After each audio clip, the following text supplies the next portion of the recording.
Good morning. I'm just checking the people online. Are you able to hear us? Good morning, loud and clear.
Good morning, everybody. We're just waiting for one or two persons. So here, just give us 2 minutes. Then we will start. Thank you.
Good morning, goeiemorgen, molweni. Welcome to the beautiful Garden Route. It's an honor and a privilege to host everybody here. As you can see, it's not Cape Town weather, it's Garden Route weather. It's a lovely 25 degrees today in George. And in a prior briefing, I just said to the team, we hope to conclude by 3 o'clock and then we can go to the beach. We've got 20 blue flag beaches in the Garden Route, so you can pick the best one. But it's an honor for us to host you, and it's just not an honor for me, but also on behalf of the 7 B municipalities of the Garden Route. Welcome to all our provincial and national guests. There we go. Just background on today, the National Office of Minister Hlabisa asked that we host this program today. We want to collaborate with the local municipalities within the Garden Route, and it's sometimes just easier to do it in one room. So we gladly said, no, we will host this, and we are actually honored to do that as well. So thank you for the opportunity, National Minister. With that said, the Garden Route District Municipality hosts 7 B municipalities, and it stretches from the Oeverberg border on that side with Hessequa. Then after that is Mossel Bay, and after that is George, where we're at today, and Knysna and Bito. And just across the beautiful Outeniqua Mountains, you can see Oudtshoorn, the greater Oudtshoorn municipality, and also Kannaland municipality. That is 7 municipalities in total, stretches more or less 23,000 square kilometers, one of the bigger district municipalities of South Africa, and also the most known for holiday destinations in South Africa. With that said, let's move on to the introduction of our guest. From National Office, Minister Hlabisa is the Minister of CoGTA Governance and Traditional Affairs. Minister Gayton McKenzie is the Minister of Sport and Cultural Affairs, but also the Garden Route Municipality National DDM Champion, and all officials from the National Department of Cooperative Governance, the Municipal Infrastructure Support Agency, MISA, thank you for your attendance, and all related national sector departments. From Provincial Department, Minister MEC Anton Bredell, Western Cape Minister of Local Government, Environmental Affairs and Development Planning, Mr. Graham Paulse, HOD of Local Government and his team, all chief directors, senior officials, delegates representing the various provincial departments, local government, treasury, health, infrastructure, environmental affairs, police oversight, and many others are in the room today and online. Thank you. Then from South African Police Services, Lieutenant General Patekele, welcome and thank you for your attendance here. We feel most honored to have you in our midst today. From Salga, Alderman Donovan Hubert, the chairperson of Salga Western Cape PEC. Welcome, Alderman Hubert. Then Councillor Anthony Moses, Deputy Chairperson of PEC. I'm not sure if I've seen Linda here. Is Linda not? It's online. Linda is online. She's a PEC member and a Garden Route deployee from the Salga to us. Then Kali Mulagi, welcome to you as well, Honourable Sir. Councillor Carl Pupane, Chairperson of the Governance and IGR Working Group, and all other senior advisors and officials from Salga. We are honoured by your presence and participation. Then from the Garden Route Municipality side, our acting MM, Ms. Raisa Malandu, thank you for being here today. All our HODs, our MACO, and all staff that is in the background, thank you for being here. And the most welcome to the councillors and Deputy Mayor, executive and senior management as well. Our local partners in the room, let's start from the top. From Bito is Mayor Jessica Kamkam. From George, it's Mayor Jacqueline from Brandes. From Hessequa, it is Grant Riddles. From Kanneland is Jeffrey Donson. From Naisna is Tandu Matika.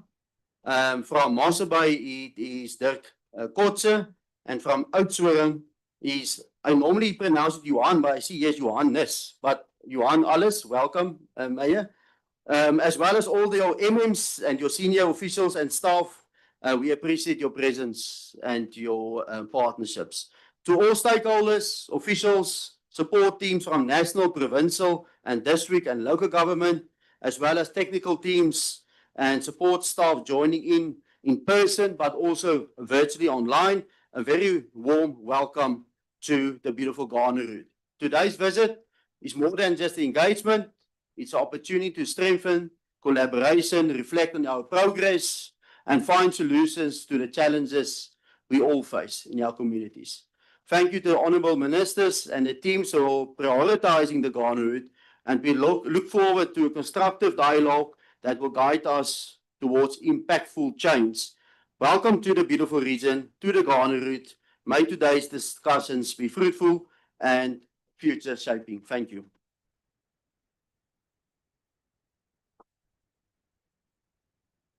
We are quite strict on our time, and we're going to move over. I'm also the chairperson of the meeting, so you stuck with me for the whole day. With that said, we're going to move over for setting the scene and objectives of this engagement. And this is by the National Minister of Cooperative Governance and Traditional Affairs, Mr. Hlabisa. Minister, you can sit there or you can join me here. That is your decision.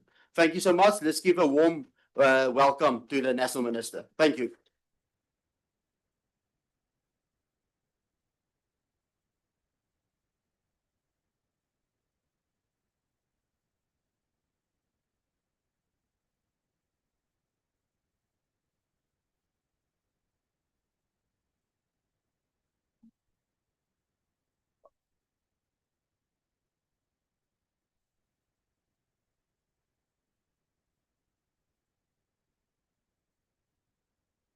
Thank you very much.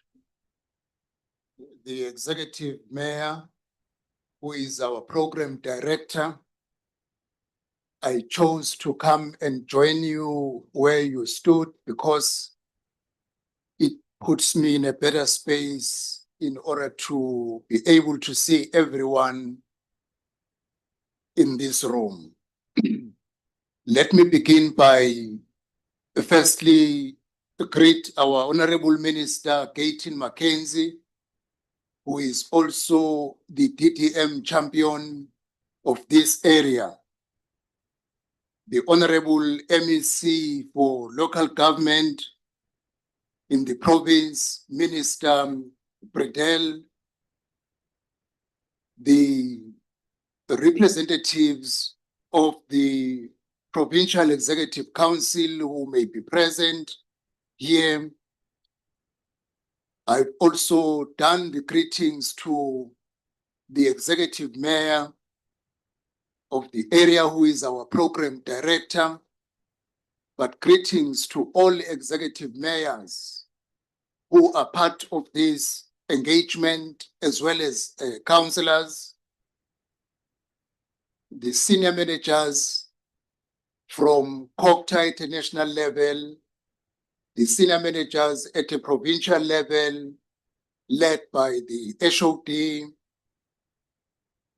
the municipal managers who are present, but also the hosting acting municipal manager, who welcomed us this morning together with the executive mayor, all other senior managers in their respective categories, the key stakeholders who are present here, the people of the media who are doing a wonderful work in informing the nation of all the deliberations happening in our country.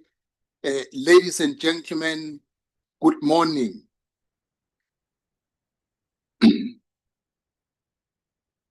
We were so excited when we arrived here. Cape Town was very cold in the morning, and we were really worried that we will spend the whole day here experiencing a similar weather. Fortunately, the weather is good. It was a good sign of being welcome in the area. I do want to appreciate your lordship, the executive mayor, and your team, the MEC, for the warm welcome that we received on our arrival this morning. Let me express my sincere appreciation for your presence. It is genuinely heartening to see so many of you here in person as we embark on this oversight visit to the Garden Route District. Your commitment to join us here underscores the importance of our collective mission. We are united in our goal of enhancing service delivery, overcoming obstacles, and unlocking the extraordinary potential of this beautiful region. This morning, I want to invite everyone to join me in recognizing the unique challenges and opportunities that lie before us as a country. Together, we have the potential to effect meaningful change within our communities. I genuinely appreciate your presence, and I'm eager to engage in a productive discussion. Our primary aim as we are here is to engage, to listen and learn the developments in this district. Understanding the realities that you encounter, but also acknowledging the progress achieved, and crucially, exploring ways to provide support and address ongoing challenges that are paramount. This dialogue is rooted in cooperative governance, guided by the principles enshrined in our democratic constitution. This framework highlights the necessity of collaboration among all three spheres of government as we work together to realize the promises of democracy. As we commence this important engagement, I would like to take a moment to set the stage and clarify our objectives. It is essential to reflect on the guidance provided by our Constitution, the supreme law of the Republic, Section 154, subsection 1 of the Constitution states, and I quote, "The national and provincial governments, by legislative and other measures, must support and strengthen the capacity of municipalities to manage their own affairs, to exercise their powers, and to perform their functions. Close quote. This is a powerful and unambiguous instruction. It directs both the national, as we are here, and the provincial government to ensure that the local government is capacitated, not left to fend for itself, but meaningfully supported in a manner that respects the autonomy while bolstering its ability to deliver services to our people. In that spirit, this oversight visit is not about fault finding, but it is about listening, it is about assessing and unlocking practical solutions together that can take our country forward. I do want, Honorable Mayor, to congratulate your municipality. I know you have a string of 4 consecutive clean audits as the district municipality. I really want to congratulate you on behalf of CoGTA, and I know out of 41 municipalities that got clean audit last year, 20 of the municipalities come from this province. Congratulations also, MEC, for that work. The Garden Route District, stretching from Ito in the east of Hesekwa in the west, is a district of vast potential and natural beauty. With a population of over 660,000 people, it includes both urban and rural community, with George as the economic hub. We know that the district has the potential to leverage tourism, agriculture, and creative economy to create sustainable jobs.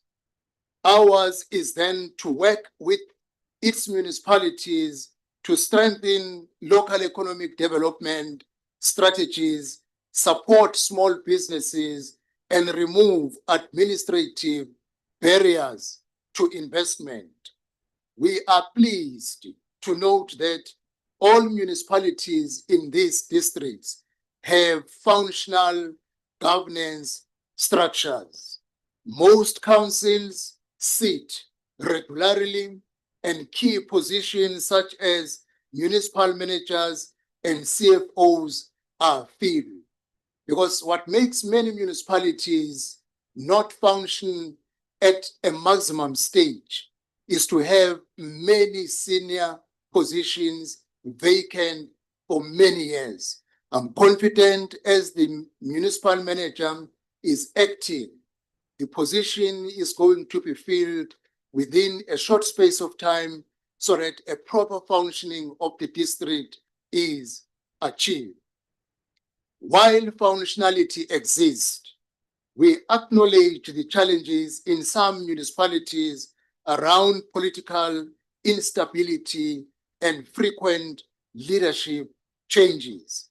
This is an area we must stabilize through continuous engagement and support, not only at a local level, but even at a national level. You are all aware of the state of affairs of the GNU. We have a responsibility in the GNU to ensure that we have a stable government so that we make the message filter down to our municipalities under coalition government to remain stable and serve our people timelessly. Regarding service delivery and infrastructure, the district faces pressing infrastructure challenges in water, sanitation, and roads. The presentation that one got through highlighted the aging infrastructure and limited capital budgets seriously constraining sustained service delivery. How do we begin to assist the district in overcoming this challenge is one question that we will be trying to answer in our minds as we have come for this oversight visit. Of particular concern is the state of wastewater treatment works in certain areas which are operating beyond capacity and pose a risk to public health and the environment. These are areas that will need urgent investment and technical support. Just this month, we witnessed the devastating impact of disasters in both Eastern Cape and KwaZulu-Natal. Disruptive winds, torrential rains, and flooding led to tragic loss of lives of more than 100 people in Eastern Cape, the destruction of homes, and the severe damage to critical infrastructure such as roads, bridges, and water systems. Entire communities have been left vulnerable with livelihood disrupted and basic services affected. These events continue to be the reminders of the urgent need to strengthen our disaster preparedness, build climate resilient infrastructure, and ensure swift, coordinated responses that prioritizes the safety and dignity of our people. I do want to appreciate your executive mayor. While you were still assisting guests to come to the briefing session, we had a good exchange with the MEC and the HOD in relation of sharing experiences. The climate change is affecting our people, and I know this district is one area that is also prone to climate disasters, but I do want to appreciate the advance that you have done in terms of being prepared timeously to ensure that when winter comes, you are able to mitigate the bad weather as well as the summer as it is coming. There is going to be an engagement in August where we will invite you, your lordship, the MEC, where at a national level, we need to share how can we work together to avoid to experience the same that happened in Eastern Cape. It is not a small number to lose more than 100 people at once, because this is just not number, but are human beings. With the experience, the expertise, and the equipment Western Cape has, this district has, we need to work together.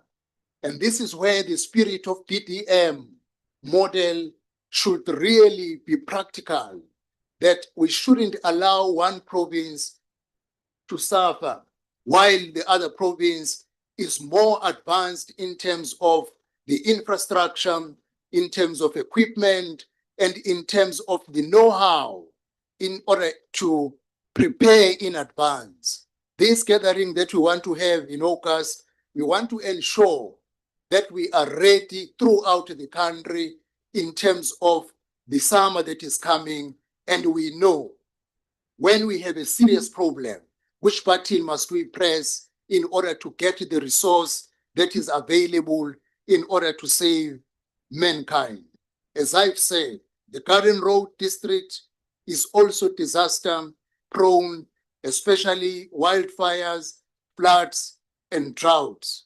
The establishment of functional disaster management centers is commendable.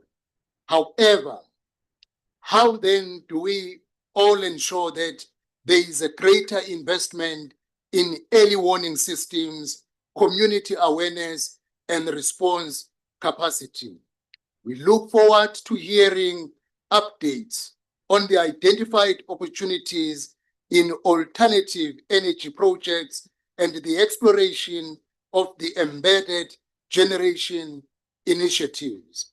We welcome these innovations as we will work with the district in the call on all stakeholders to support the development of a just energy transition plan aligned with local conditions.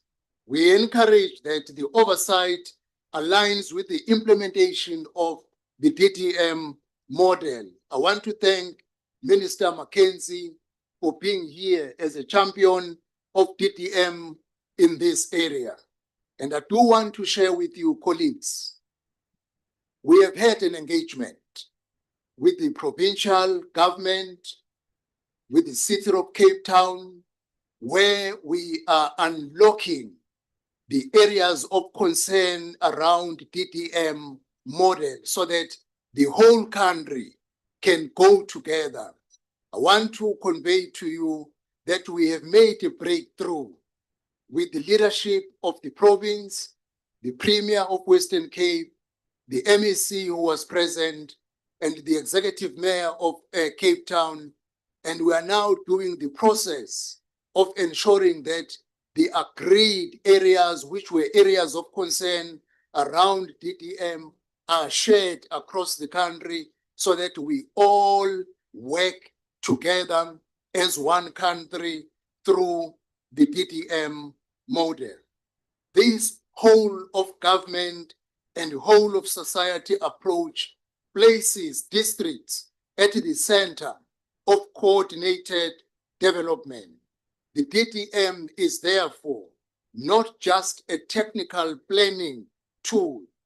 It continues to be a practical expression of the Constitution, which instructs all spheres of government to cooperate with one another in mutual trust and good faith by coordinating their actions and legislation and avoiding legal proceedings against one another.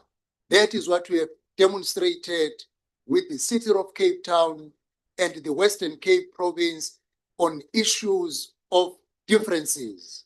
We said, let us not go and fight in the court of law. Let us sit around the table, and we managed to make a breakthrough. We need to develop from there, therefore, share the resources that are available in the country so that we take South Africa forward. Colleagues, as we engage today, I urge us to focus firmly on the people we serve, whether it is a young person or an elderly resident or the informal trader in George who wants a safe and clean trading space. Our task is to deliver to the people of South Africa. We must remember that the Constitution requires integrated governance instead of isolated efforts, and ask for accountability and action rather than placing blame. As I conclude, I am eager to embark on what promises to be an impactful and enriching session, one that transcends mere dialogue to foster genuine, transformative change. Let us engage with honesty and integrity and be committed to mutual respect and cooperation. Our discussion today should reflect the realities we face and lead to actionable insights, recommendations that can genuinely uplift our communities and our country. With this, I invite you all, colleagues, to embrace this essential work that we are going to be engaging on today. Our collective responsibility is to learn from one another, challenge the status quo, and lay a strong foundation for accelerated and sustainable service delivery. Let this gathering be a turning point where our shared passion and commitment pave the way for meaningful impact. Together, we have the power to make a difference. Let us seize this moment and create lasting change for the benefit of our country. Thank you very much, Chairperson.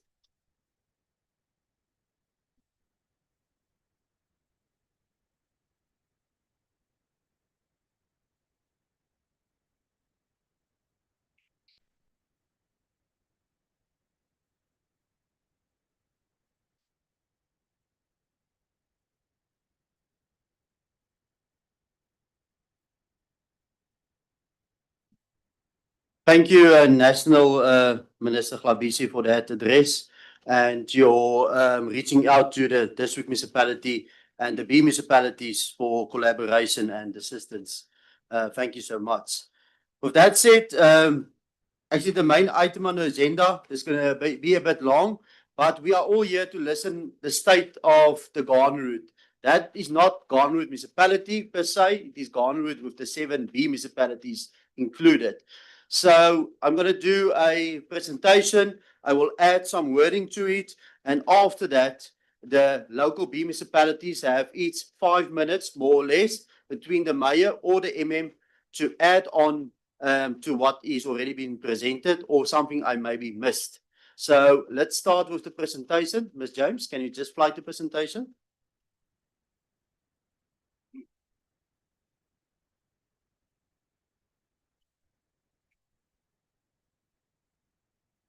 Okay. Let's start the slideshow.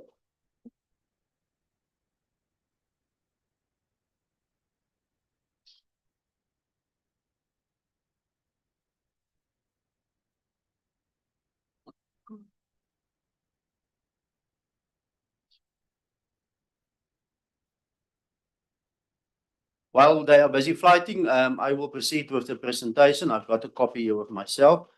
With that said, the vision and the motto of the Garden Route District Municipality is a leading, enabling, and inclusive district characterized by equitable and sustainable development, high quality of life, and equal opportunities for all. In our district, we have 7 strategic priorities. Number 1, and this is the most important one for me personally, is water secure future. Number 2, a circular economy. Number 3, resilient agriculture. Number 4, sustainable tourism. Number 5, supporting well-being and resilience. Number 6, a connected economy that includes transportation, mobility, and rural-urban integration and ICT. And number 7, sustainable local energy transition and green energy. Okay, we're on the screen. Thank you for that. Our main goal as a municipality and local government is quality of life. We must give hope as a district municipality and as B municipalities for our residents, because the ultimate goal is for everybody to lead a healthy and a happy life in the end of the day. Overview of the district. Yes, the district is vast. It is more or less 23,000 square kilometers. We've got 300 kilometers of coastline, and that is something unique in the Garden Route within the broader South Africa. 300 kilometers of coastline stretching from Essequa to Mossel Bay, George, Knysna, all the way to the beautiful Nature's Valley, Bito. With that said, we are also the inland wonders. In Oudtshoorn, the Ostrich Farms, the Swartberg Mountains, Kanderland's picturesque dairies and vineyards. We've also got one of our main economic drivers, and not everybody always notice this, but this is the N2 corridor. The N2 cuts through the whole of the Garden Route, and that brings a lot of economic development to our area. We are almost in the middle between Cape Town and Gilberta, and that is why we are most of the time an overnight stop as well, but also a destination of choice. But our population is actually way more than this. I question personally Stats South Africa's numbers. Stats South Africa is 858,000, but I think we are way over 1 million permanent residents in the Garden Route. There is actually, and for those who want to know, we have more females than males within the Garden Route. So males, you are most welcome to come and visit. But with that said, let's move on. Access to services in the Garden Route. This is based on the 2022 confirmed stats, and I know it is even better today. But 89% of everybody in the Garden Route have formal housing. 85% have access to water in their households. 88.8% have refuse removal. Almost 96% have access to electricity within their household. Sanitation, 93.7%. So this is good numbers for the Western Cape because all of this is above the average of the Western Cape. And I want to thank the local municipalities for delivering this services to the residents. Our economy of the district, and this is where I personally come in. I'm one of my mandates is economic development from the district side and tourism in collaboration with the B municipalities. And believe it or not, our three top export products, and there is added to that recently, is apples, pears, citrus fruits, leather, and nowadays strawberries, blueberries, and avos. That is what we export mainly from the Garden Route. But where do we export to? And that is why there is so much in the media regarding our relationships with international markets. Number one is Norway. Number two is the US. And number three is the UK. And that is why our international relationship must be in a perfect situation. We can't have the product here in the Garden Route, but we can't export it. And that is vital for us in the Garden Route to safeguard it. But what do we import? We import petroleum products. We import tires. Everybody's driving. So we import a lot of tires. But also in the construction sector, aluminium bars, rods, and iron profiles. Where do we import from?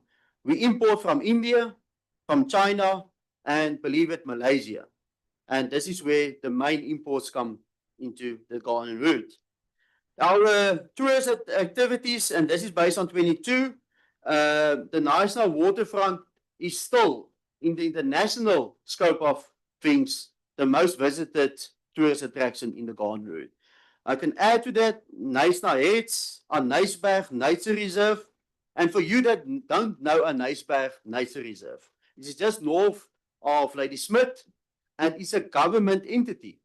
It is a Cape Nature Run Nature Reserve, and it's one of our top attractions. So it shows government can run something perfectly as well. The proof is in the pudding.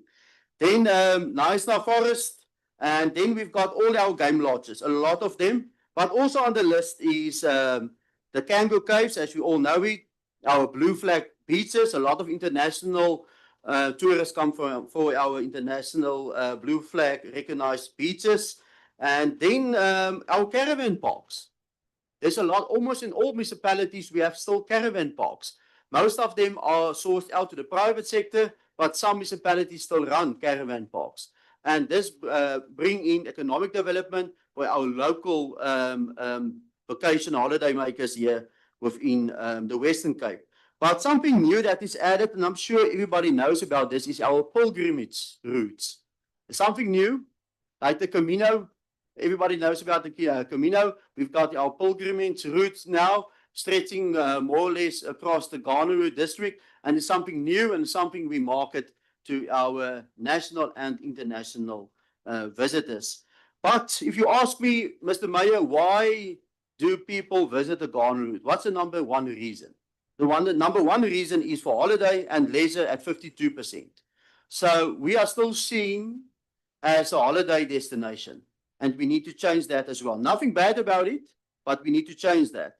54% of people saying, listen here, we are visiting the Garden Route because why? Our relatives and friends and family live in the Garden Route. There's a lot of influx here, and all the friends and family come and visit. Only 8.3% visit the Garden Route for business, and that is something we need to work on. And then the other one, 5.6%, is for medical reasons as well.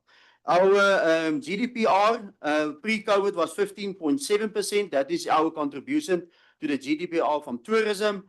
It was down a bit at 14.5.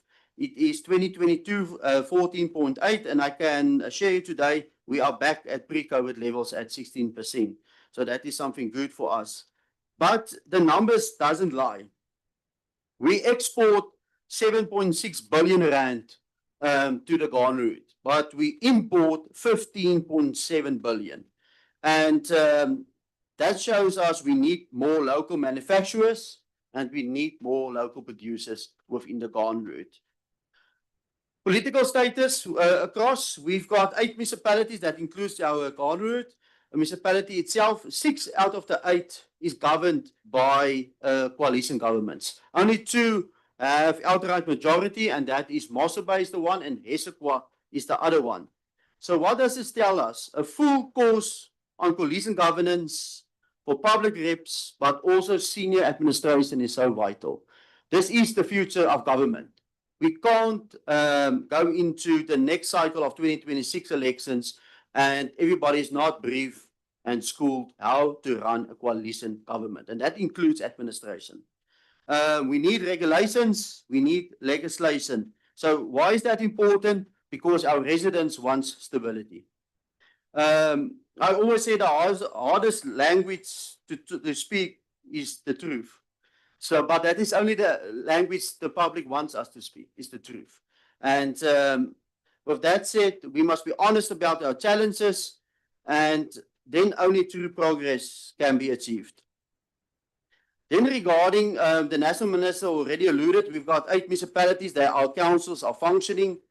We've got our impacts, our audit committees, Section 80. I know National Municipality recently appointed the impact chairperson as well. And Mosse Bay have effective digital dashboard as well and weekly cross-functioning services monitoring.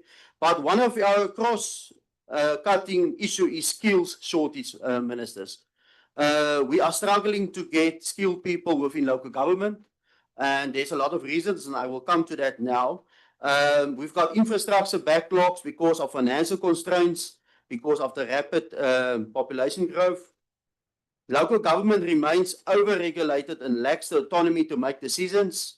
Nowadays, everybody thinks the courts make the decision on behalf of government. And that's an issue we need to address, ministers. We can't have the authority within councils and administration, but everybody is running to courts. We need to sort that out as well. Then, rising cost of living, and Hesekwa highlighted that, saying it's also a reputational issue for them, because it's perceived as expensive, but it is expensive. And it's something we need to address as a collaborative surrounding the 7 municipalities. Then institutional management. Bito municipality, I've got the information from themselves. The Director of Planning and Development is still vacant, and this is the crux of the matter. After 6 rounds of advertisement, and it's still vacant. And it's not like the Garden Route is not a place anybody don't want to come and live in. It's a beautiful place to live in. It's the lifestyle everybody wants. But still, they can't find a Director of Planning and Development. Mosse Bay Community Safety Director still vacant after 7 advertisements. So there must clearly be something wrong. And that's the thing we need to address. George Municipality, they experienced a 53% population growth. That is huge in the last 10, 11 years. And that equates to a growth rate of 4.2%. That is also a big number. But staff capacity didn't grow in the same pace. So that is an issue for delivering services for the influx. Hesekwa Municipality staff capacity challenges relate mostly to new and unrealistic qualifications requirements for part of the municipal staff regulations. Yes, we welcome the municipal staff regulations, but the qualifications needed for librarians and firefighting staff is almost impossible. And that is something we also need to have a look on. Kannaland Municipality, the Director of Infrastructure is vacant. Nasa Municipality, concern for them is not able to offer market and competitive salaries, and support are required for waivers in that. Then administrative stability exists in most of our municipalities' top structures, and I need to thank everybody for that.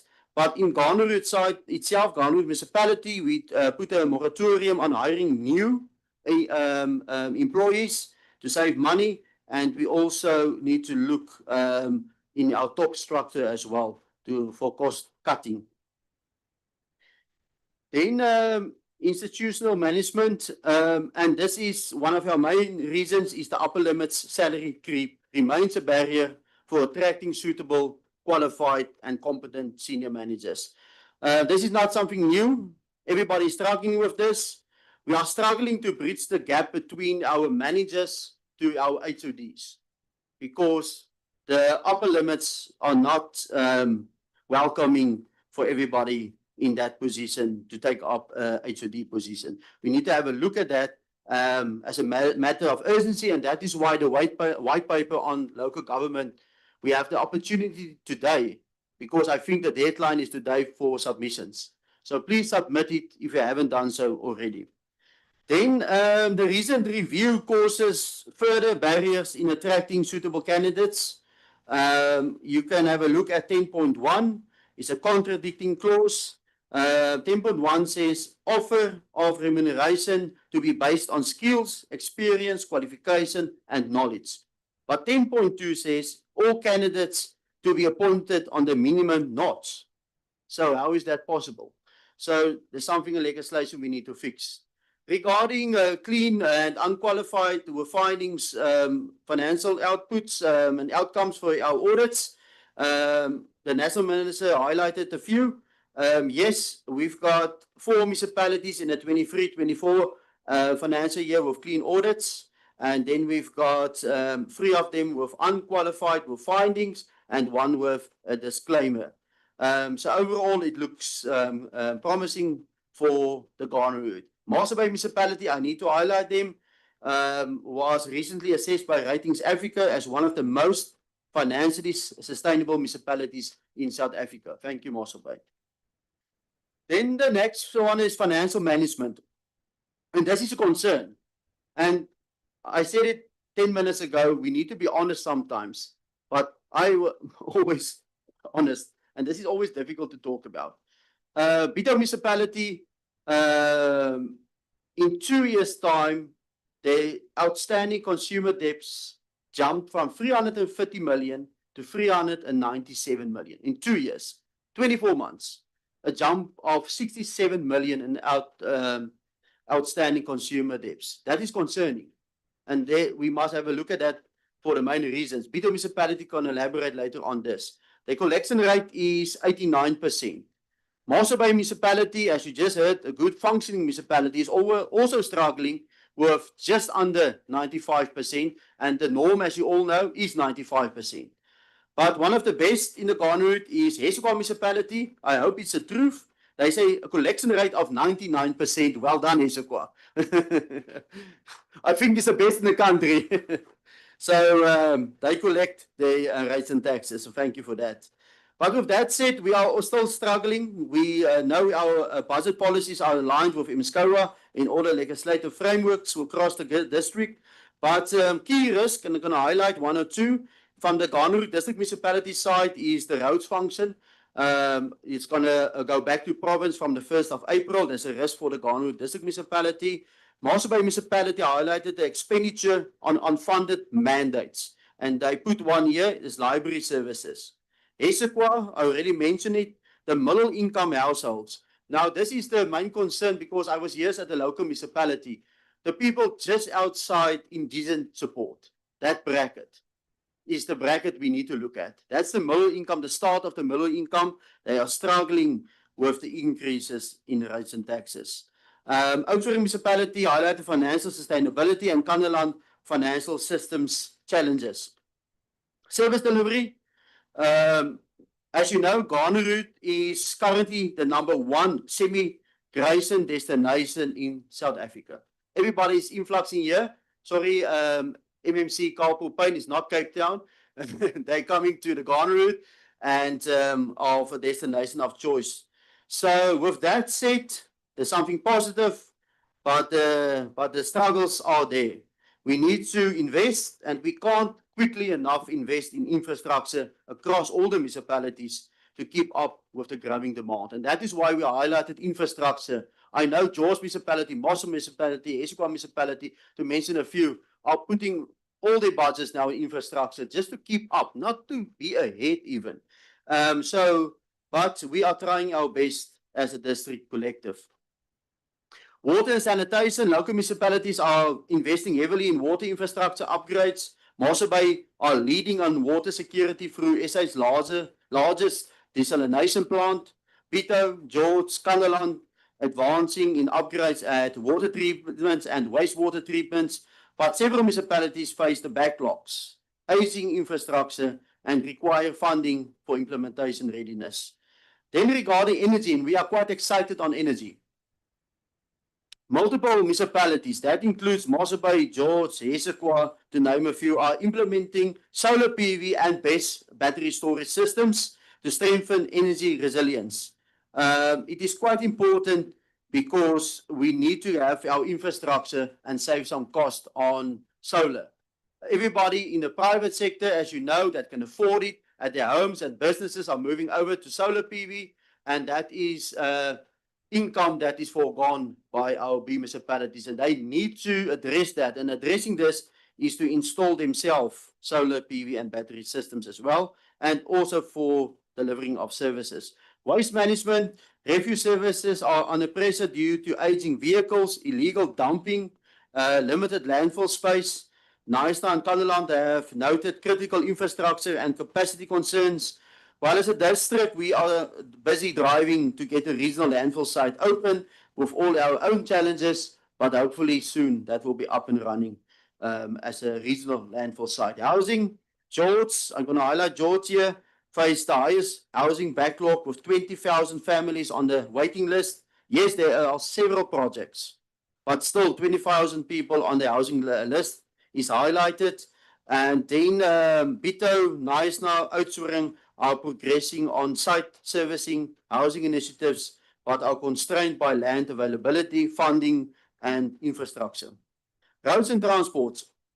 The state of our road infrastructure remains a concern within our towns. The provincial network are beautiful, but we have to put a lot of money, residents' money, within our roads to resurface the roads with hot slurry and many more. So that is something we need to look at, and it's becoming more and more expensive to cover road expenses. Fire and rescue services. Yes, every municipality have a fire department. We as a district municipality are one of the leading fire departments in the country. We have a fully qualified hazmat team to respond, and we are responsible for veld and mountain fires. But as mentioned, climate change are here. In December 2024, we had 11 fires in one day. And that is difficult. Why? Because it's across the region. We've got 2 teams on standby. So while you're fighting a certain fire, we already get the news of another fire, another fire, another fire. And that is something that is definitely depleting our resources financially, but also mentally, our fire personnel. To work straight for 3-4 days without sleep, that's not nice. I'm a mayor that is on the ground with my team. I see them. Fatigue is there. But still, not a single life lost by our team at Garden Route, and I commend them for that. But it is so difficult that we ran out of helicopters at one stage. We need to fly in helicopters from Nelspruit to help and assist. And that is the effect of climate change within the Garden Route, just on fires. I'm not even mentioning floods. So it is something that we need to address, but I must highlight the following. I'm going to mention in December, there's a good support from the Eshoek Fire Department. There's excellent support from the Oudtshoorn Fire team in December, and also from other government entities, Cape Nature, and working on fire. But together, we were successful in that fires. Disaster management, we have the full disaster management team here in the Garden Route District Municipality building. Yes, we always need new staff, and I'm gonna highlight one of the things we dealt with recently, a truck overturned just outside of Knysna in April month. Knysna municipality was first to respond, and after that we received a call. The truck was carrying 30 tons of explosive. Nobody knew about it. It wasn't documented, and that is something we need to have a look at. But at that time, our hazmat team was activated, and it was quite an operation. But yet again, we were equipped, we were trained, and we knew what we did need to be done on the ground. But just imagine if 30 tons of explosive gone off. It is more or less 3 kilometers in all directions flat. And that is what we are dealing with the N2. But we as a disaster team are ready with collaboration of the local municipalities. Then regarding waste management, yes, the regional waste site is almost up and running, but still we are struggling with the setup cost. The running cost is fine, but the setup cost, the capital cost is still an issue for us because we're covering that with a loan. EHPs, we all know them as the ou gesondheidsinspecteurs. We've got 36 of them across the district, all employed by the Garden Route District Municipality. Why is it important that we mention that? They test rivers, they test for E. coli, they test estuaries. They go out to every school Snoopy. They go out to all the pick and pays, all the spas for the foods, all the festivals. There's lovely festivals, all the food stalls. We've got 36 of them. So it's a massive task. But the main thing, and it's cool and calm now in South Africa, is the spaza shops. Everybody knows about the challenges we had middle last year with the spaza shops regarding the pills and substances we found in chips and all that stuff. Our personnel were at the forefront dealing with that and successfully dealt with that because it is now quiet. So I need to thank our health practitioners looking at that as well. But sometimes our health practitioners comes back with reports we don't like. There's E. coli within estuaries, within rivers, and we are addressing that. Because why? It's important for tourism to have clean water. Roads function. Currently, the Garden Route District Municipality maintains 6,003 kilometers of provincial gravel roads. We do blading of 10,000 kilometers per year, 3,000 kilometers, square kilometers of potholes, and so forth. And that budget for that is 212 million rand. Fire and rescue services, I want to say the following. Every time we need assistance, provincial government, Mr. Bredel and HOD, Graeme Paulse, pick up the phone. I need to thank them because it's not always a good phone call to have to say, listen here, we're running out of money. We still need to fly 5-6 hours to get this done. And always the minister and his office assist. But also I must mention it from national side, DFFE. Through funding from them, they always assist us as well. Thank you for that. Why is that so important? Everybody thinks veld and mountain fires is veld and mountain. It isn't.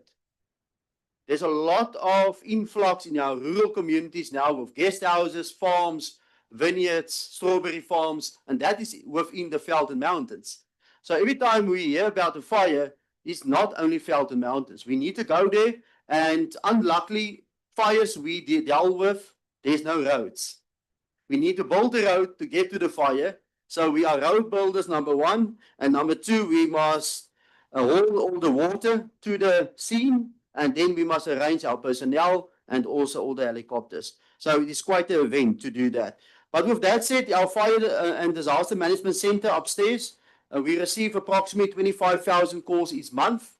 And in our Disaster Management Center, we have EMS, ER24, provincial traffic, fire, we've got rescue, and then we've got disaster management. And hopefully, Lieutenant General Patekele soon, we have SAPs there as well. So everybody's calling in our call center.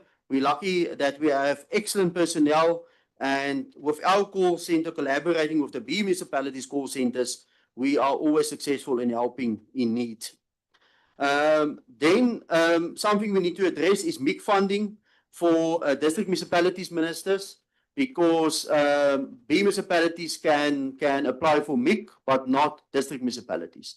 And if we can apply successfully, we can service our loan for our regional landfill site. So that is something we need to address as well at national level. Then, regarding water and sanitation, as we all know, there is frequent water challenges within the district. A lot of reasons, maybe it's an ESCOM reason, maybe it's a cabling reason, but it's a piping reason. We have challenges in Kanderland, we have challenges in Duiselsdorp, and we have challenges, as you all know, in Knysna. It is not for the district municipality to ask, can we help? We must help. It's only a phone call to us, and within 30 minutes to an hour, our disaster management team are there. And thank you for the other B municipalities always assisting with water tankers as well. We feel like a family in the district. It's quite important. Why? Because we can't have, for say, Knysna as the number one tourism destination, but there's no water for the guest houses. So if there's no water, we suffer tourism, we suffer economic development. So that is why we need to help them, no questions asked. Regarding municipal health, I already elaborated that, regarding our EHPs, and then regarding solar. Local economic development, tourism, as I said, is number one, agricultural number two, but we are also used on construction and services. But we don't grow against our natural beauty. We can't. That is one of our draw cards for tourism. So we must always safeguard that. Yes, we were at the World Travel Market in Cape Town. There was 97 countries. And why is it important to mention that? Because at that conference or travel market, we learned that we always look at Germany, America, China for tourism. But we never, ever go for Africa travel. Nigeria, Angola, Egypt. And a lot of them go to London, Europe, but nobody comes, or we don't go to them. Our brochures are not in the right language, and we must have a look at that. So that's something we're going to strategize for the way forward for tourism as well. Then from Mossel Bay side and from our district side, our aim is to have one major event per weekend within the district. Why is that important? That's for tourism, and that is for economic development and job creation. That is so vital.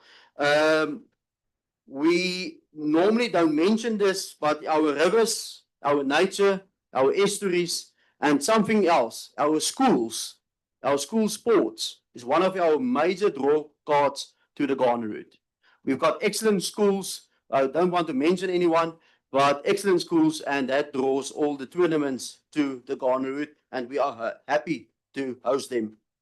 Then regarding local economic development, we lack of investment incentives, and then also we need to look at our township developments. Why is that important? The economy of Kwanagaba, Kwanakatula, Thembaletu is way bigger than we all think. It is one of our economic drivers and a hub for our residents. And investments are being done, but more needs to be done. Then regarding marine and aquaculture sectors in Beta Mossel Bay, there's an opportunity. Green economy is an opportunity. Middle income, housing and retail corridors opportunities, agritourism and education partnerships.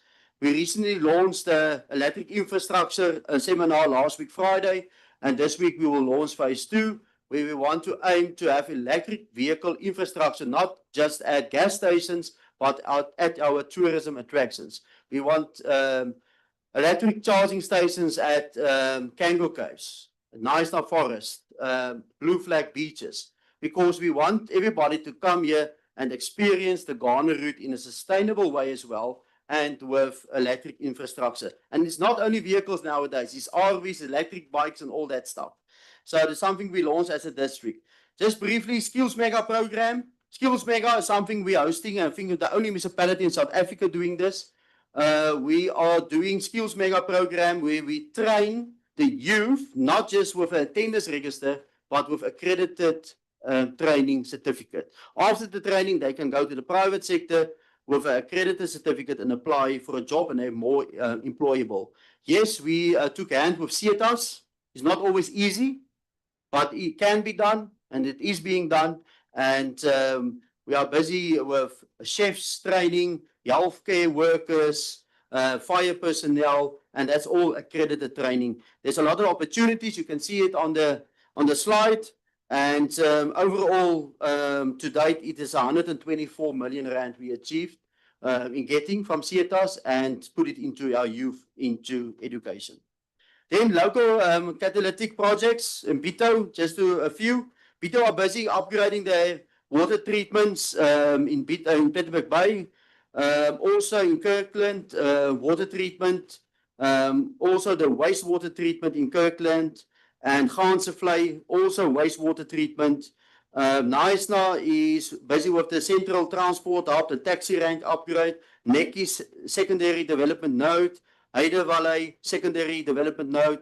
And Masafunde development node in Naisna. Kandaland is busy upgrading and refurbishment on all water and wastewater treatment plants in all 4 of the wards. Procurement of a new refuge compactor and Kate's refuge truck to improve refuge collection. Telemetry systems in Zouar to detect water losses. Water reliability and sustainability programs in Ladysmith with boreholes.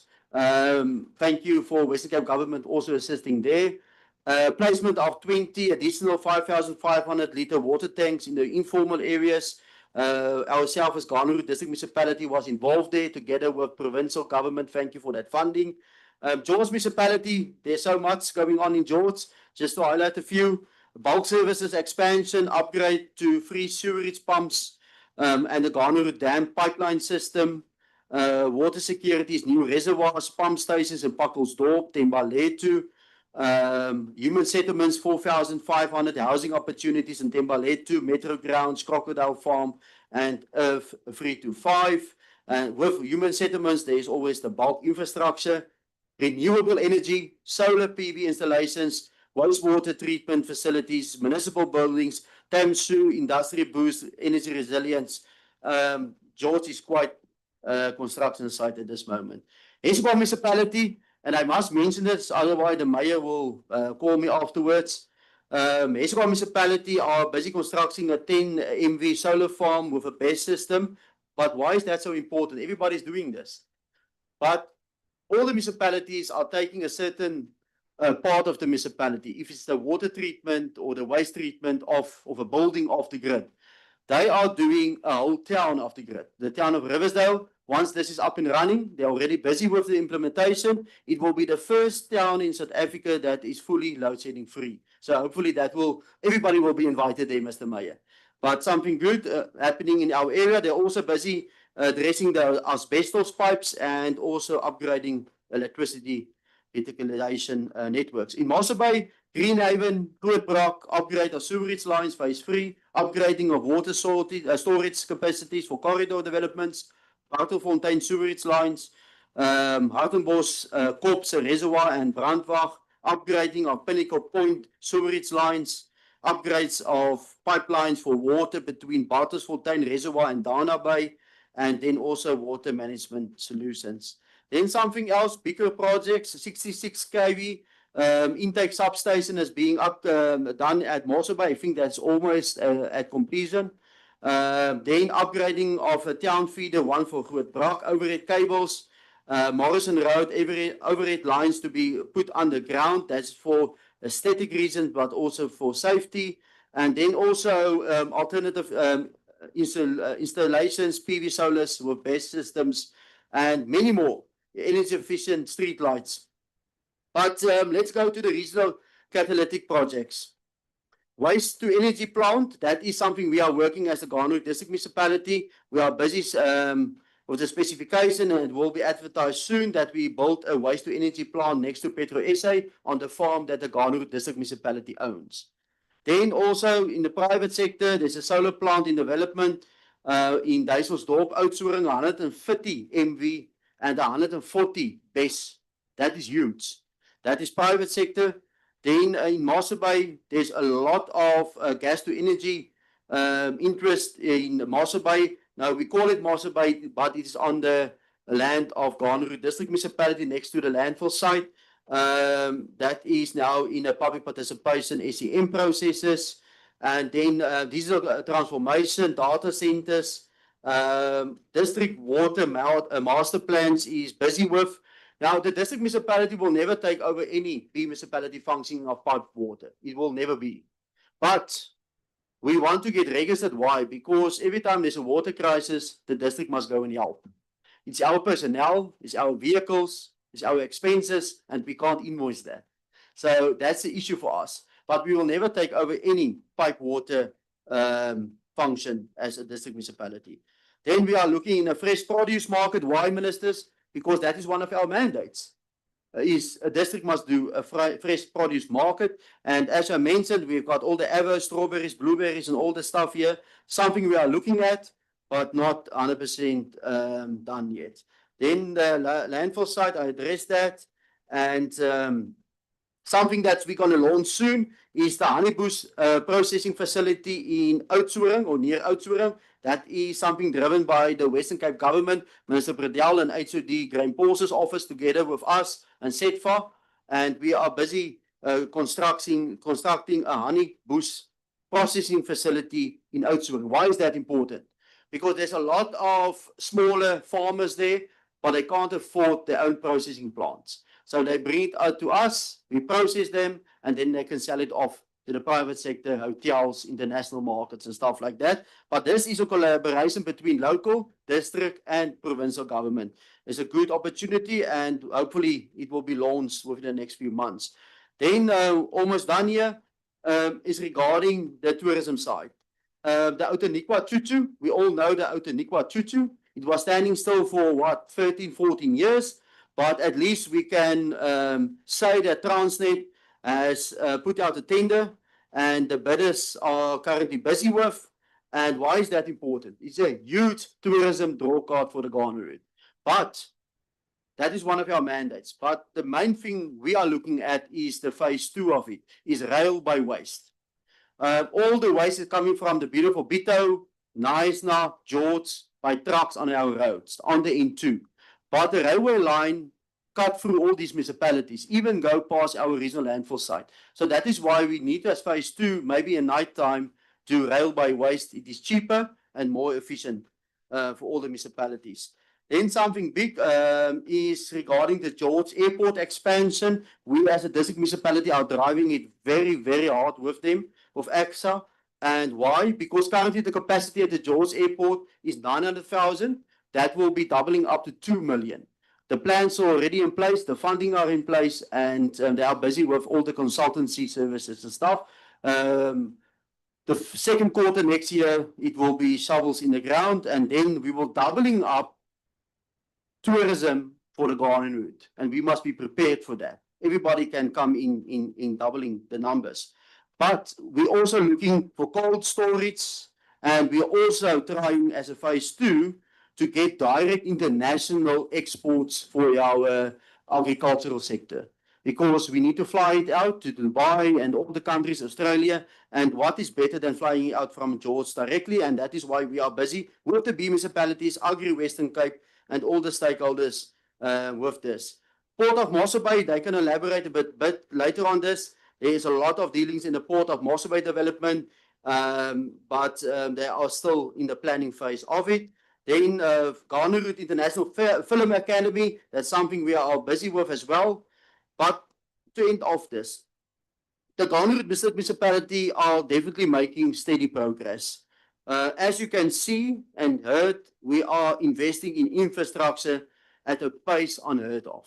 We are putting all our money under the ground. Why? Because with good infrastructure comes development. But we definitely need partners in this. And we can't have the best infrastructure, but our communities are not safe. And that is where SAPS plays a role. Thank you, SAPS. SAPS in the Garden Route are excellent. And thank you for being here, Lieutenant General Patekele. Then agri-sectors, business chambers, MPOs, our B municipalities, Skull International. There's so many partners in the Garden Route that making the Garden Route work.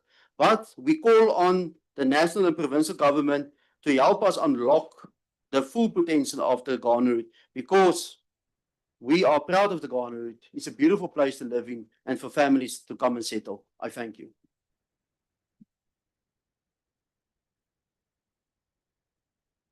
That was a mouthful, but at least everybody knows what is going on in the Garden Route. I'm going to stand here, but I'm going to give 5 minutes to each municipality, and then we go to the next presentation. We start at Bito. Mayor Jessica, come. Between yourself and your do you want to use your 5 minutes? You're most welcome. Thank you.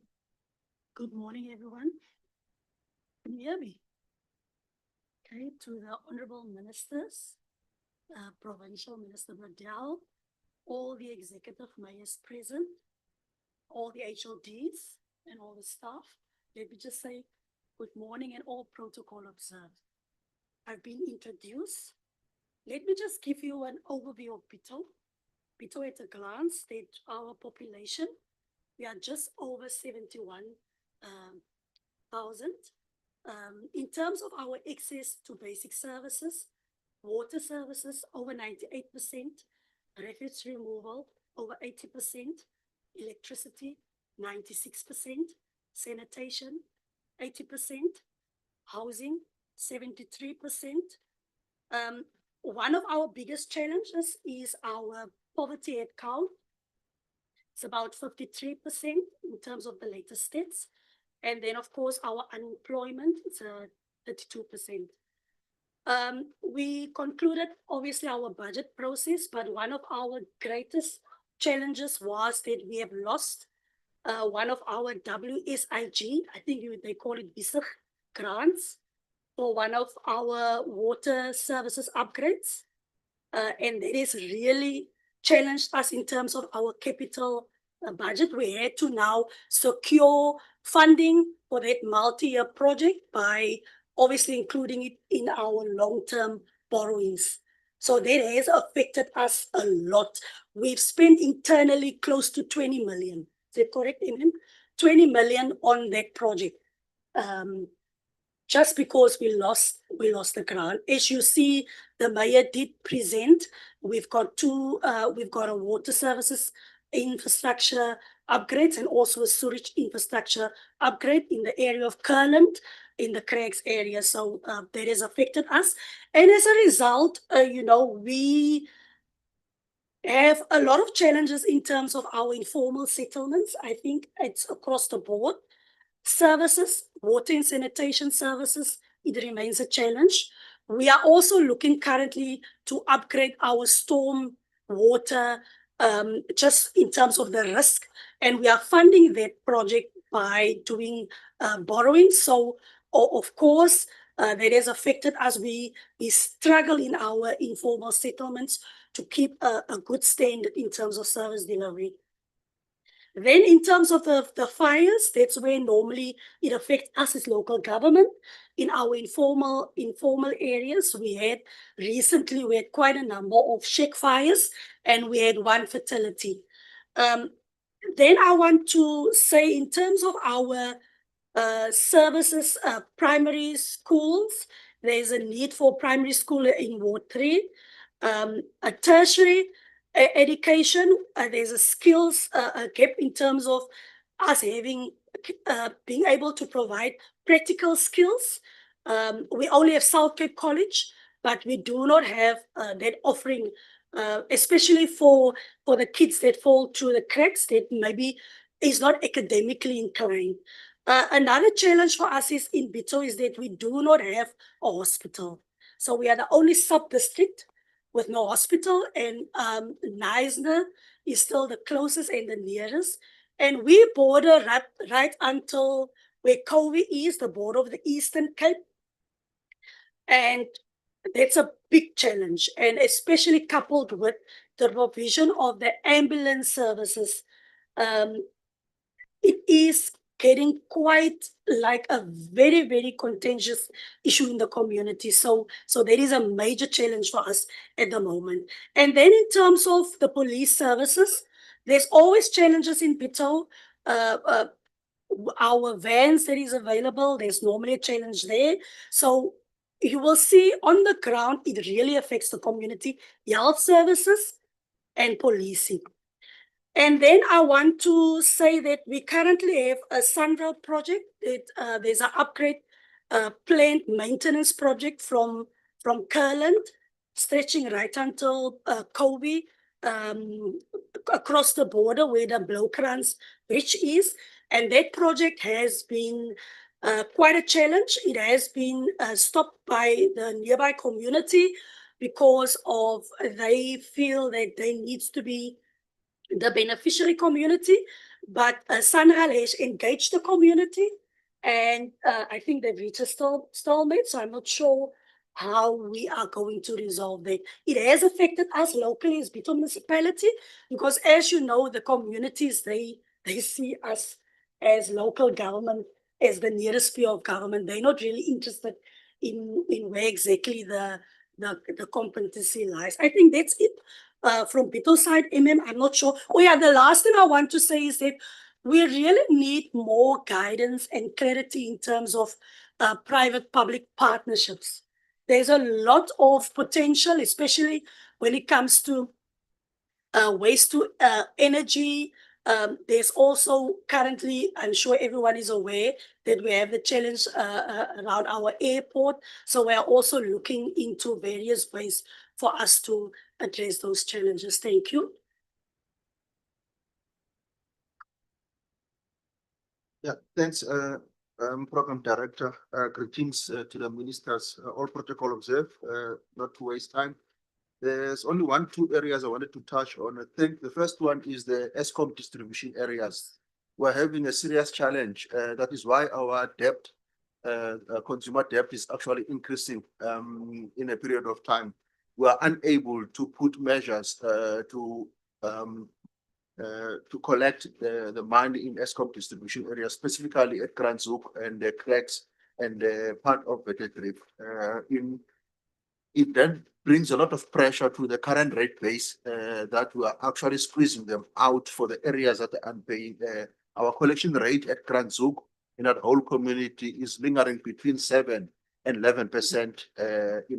It's very low. So we have tried to engage with ESCOM where we can have some agreement where they can also do the block of electricity, but we have not been successful in doing that. So our biggest debt is actually in Kranzuk and the Cracks area and Kalet area. Just on the issue, want to re-emphasize, we've lost the visa grant funding. It has cost the community of Bito now almost 18 to 20 million for us to take up a loan. And we wrote to the MEC's office, we've appealed to the minister's office that we want to have an engagement with the Department of Water Affairs, because it's really about spending of 40% before November. But the project was already committed by then, the spending. And there are a number of reasons, because we don't have, it's a project that mixes both water and the electrical component. We didn't have an electrical manager. It's only starting tomorrow. So we didn't have an electrical manager. That would have been part of the project team that actually draft the specifications for the electrical component of that. So we could not spend by 30th November, the 40%, but we already awarded the tender. It's a multi-year tender over 3 years. To our surprise, it was cut even for the following year, and it has cost the ratepayers now almost 18 million.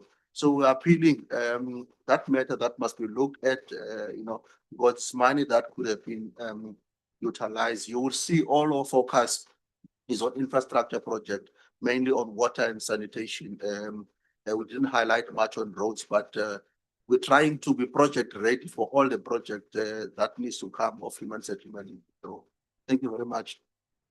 Thank you, Mayor and from Bito. Gonna move on. I'm as on the list. George Municipality, Mayor from Brandis and your the floor is yours. Thank you. Thank you very much, Executive Mayor Strubel. I just want to take this opportunity to say welcome again to our national ministers, Honourable Minister Hlabisa, Honourable Minister Mackenzie, and our Department Minister, Minister Bradell, thank you very much for this opportunity. Now, our executive Mayor Strubel opened the floor and he said, the goal of this engagement is to enhance service delivery. Now, if we look at George Municipality, we have over 300,000 residents. We make up 35% of this district. So if we fail, the district is not in a good state. Now, Honorable Minister Hlabisa said a few things which I actually dotted down. He said, our discussions must reflect our reality. He says our primary goal must be engagements. It must be to challenge each other. It must be to support and capacitate the municipality and to listen to practical solutions. Now, what is the biggest issue and reality of George Municipality? And that is regarding our governance and it's regarding our municipal manager. Now, we've done an age waiver exemption with you, Minister Hlabisa, and I want to thank you truly for extending that age waiver till the end of this year, December. But we must realize that we are a year and a half away from a local government election. Nobody will want to take a job for a year and a half in a municipality.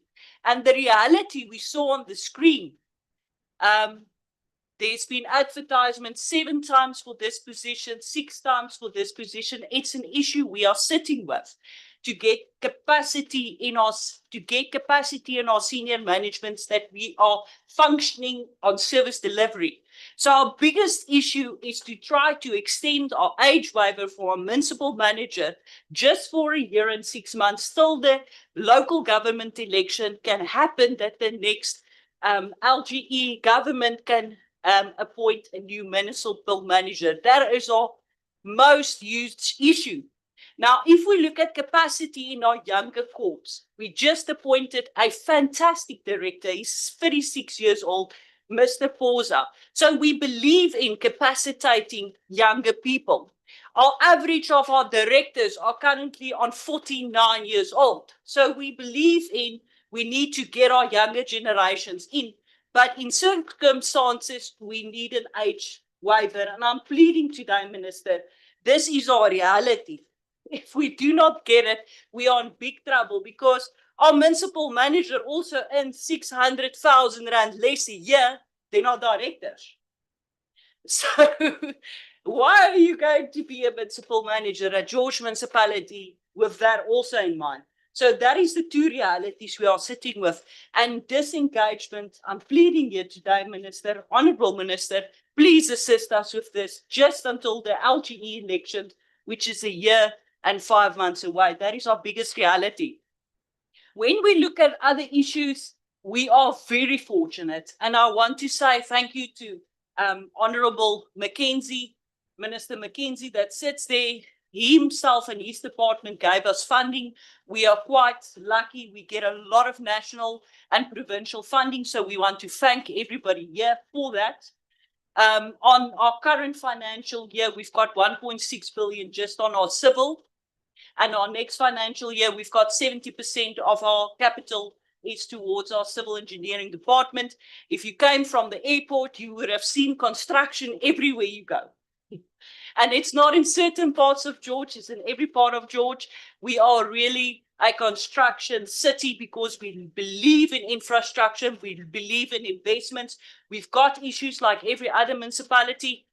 One that we highlighted was the housing backlog because people are migrating to George at a rapid rate because we've got water, we've got sewage, and we are a corridor for economic development.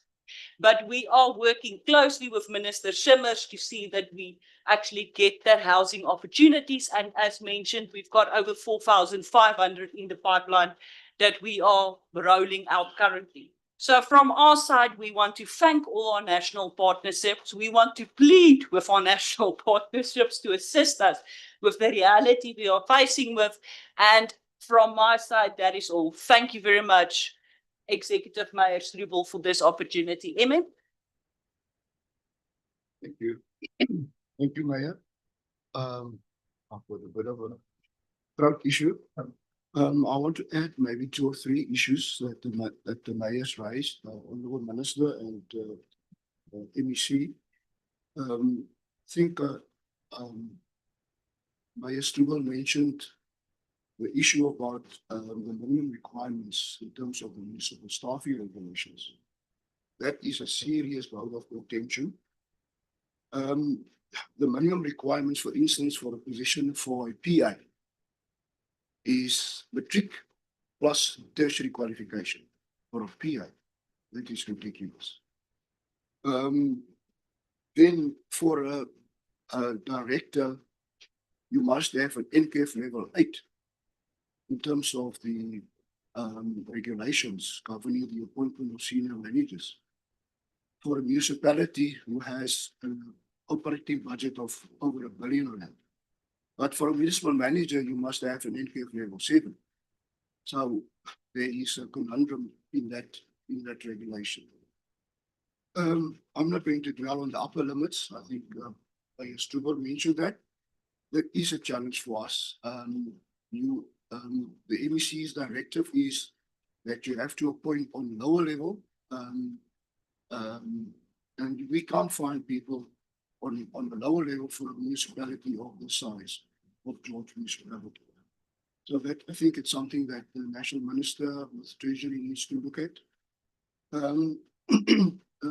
George is besides City of Cape Town, the only municipality with a public transport service, George Public Transport Service.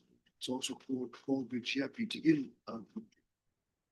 Now, 2 issues that I want to mention. One, we received grant funding from the National Department of Transport, 505 million.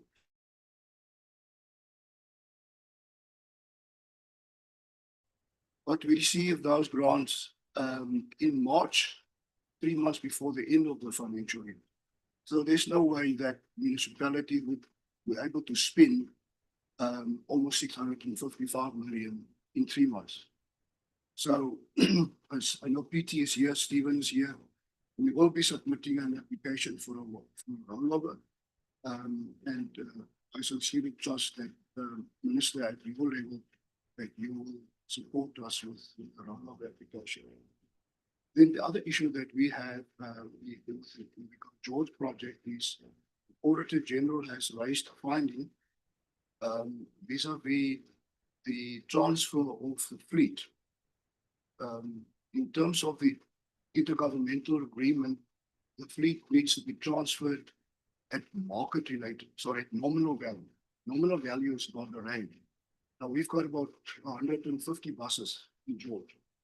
The AG is saying, no, you can't transfer at nominal value. You have to transfer at market-related value because it's a public asset. So we are now in a fight with AG, and I'm not sure whether AG will budge on their view. Minister, that's more or less what I have. And then lastly, we are also outside the City of Cape Town, the only municipality that's going to implement a 24-hour rapid response unit to assist the police and also to boost our traffic resources and law enforcement resources. Thank you, Mayor. Thank you, Mayor from George. Move over to Esekwa, Mayor Grand Riddles. You've got your 5 minutes. Thank you. Good morning, everyone. Mayor Speaker touched on everything, and I can see in his presentation it was well covered. But you can hear that Esekwa lead the way in everything. Yes, but I just want to, my will speak now, but I just want to break. We have received 11 clean audits in a row, Minister. 11, not 4, 11. And the other thing is we do not have sewage in the estuaries, or we do not have water problems. And I just want to say thank you very much for the Western Cape government, Minister MMC, Padial and Graham Paulson for everything that you've done for Esekwa. And Mayor Stubel touched on that we will have a first town in South Africa with load shedding free with 10 megawatt energy. So we are now on the right track, we are all machine. Amen.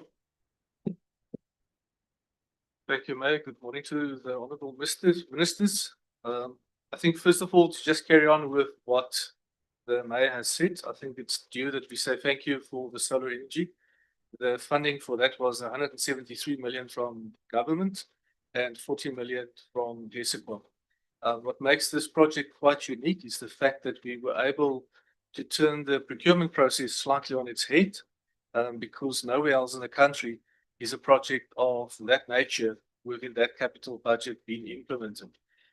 It is true at this stage that we are expecting to commission latest July next year, but we anticipate to start testing the infrastructure early in the beginning of 2026.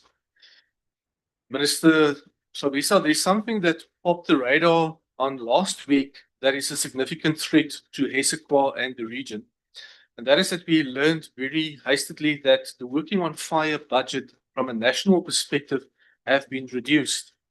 Why that is a significant threat to HESEQA is that we are the gateway from the western side to the Garden Route, and we also have a lot of fynbos, and we have a lot of areas that are affected by wildfires. If you analyze apart from the metros, HESEQA is one of the hot spots for wildfires within this region, not excluding Knysna. Minister, why that is a problem is that we learned on Friday that the working on fire teams have started closing some of the facilities in those areas that they respond to this, which are going to put significant risk on the wildfire season that's basically 4 months away. That season starts from November. This year we thought it would end by March, but it continued well into April. And the 11 fires that Mayor Strubel spoke about, we had 4 of those in HESEQA during December. Then something that's also a concern to us at a national level, Minister, and this is the census statistics that does not cater for the population growth in our municipal area and then obviously for the Garden Route as well. The census figures that we use for the indigent funds does not cater for the growth and the migration of community members from the Eastern Cape, KZN, and then other provinces into the Western Cape. So it's going to put a significant burden on the maintenance of services to the level that our communities are expecting from us based on the past. Then something I just have to echo. Thank you again to the Deputy DG, Mr. Naidu. You've assisted us with your department very well. But something that we do find in the less capacitated municipalities, Minister, is that you have a challenge with the staff regulations when it comes to acting. In the smaller municipalities, it's difficult to have people because of your structures that necessarily will have the requisite competencies in terms of qualifications to act, which renders the municipality at risk. And sometimes then we have to have people acting to make sure that the job gets done, but within the understanding that you cannot comply fully to the staff rates. Those 3 things at this stage from a HESEQA perspective, this is a significant challenge to us. But the most recent one is the WAF budgets that's been severely reduced from national. Thank you. Thank you, Mayor and HESEQA for good inputs. Move over to Kannaland. I see the Mayor, Donson, is not here. Who's going to address this? Thank you. Good morning, everybody. Good morning, Mr. Alderman, the District Mayor. Our is currently, he has a bereavement in his family, and that's the reason why he's not here today. I think you've covered everything that is the presentation that was sent to you. Maybe just a few things, ministers, sorry, I'm apologizing. I'm apologizing for not greeting you.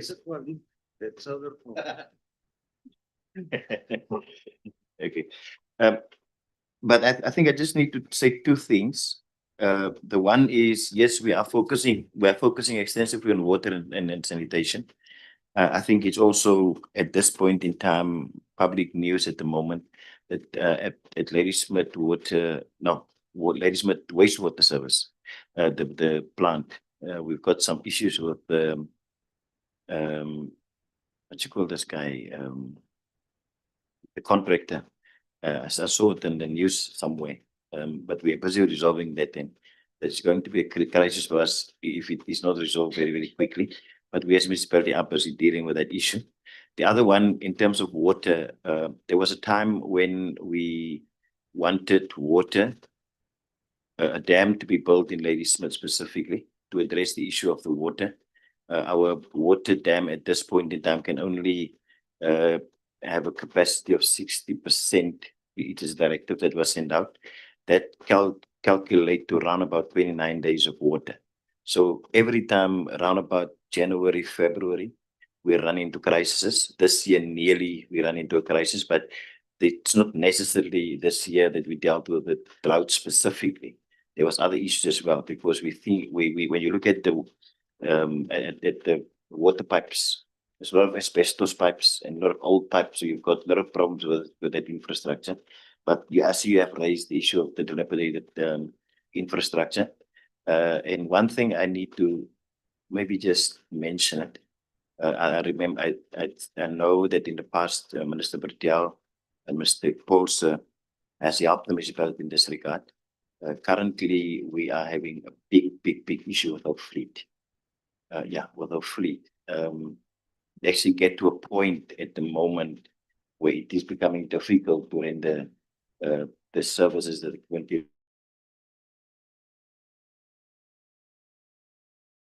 funding plan. But the fact that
process, we only got one service provider, which cost us under 15,000 rand, which is a lot of money. So yeah, that is all I wanted to say, Maya.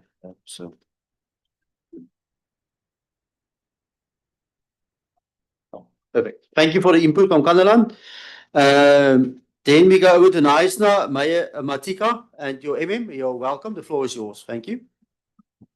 No, thank you. Thank you, Mayor Strobel.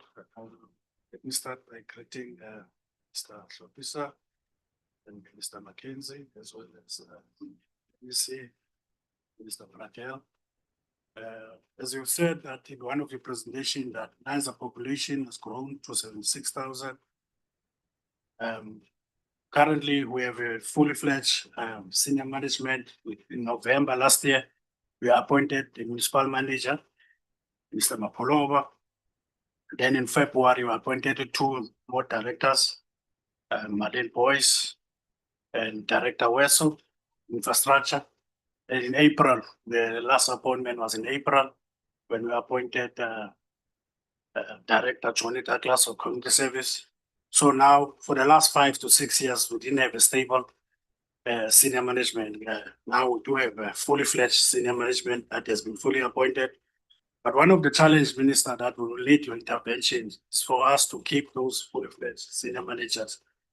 As issue of the waiver, it's becoming a critical issue and it's going to assist in terms of stabilizing the municipality. But without that waiver, we're not going to be assisted in terms of stabilizing the municipality.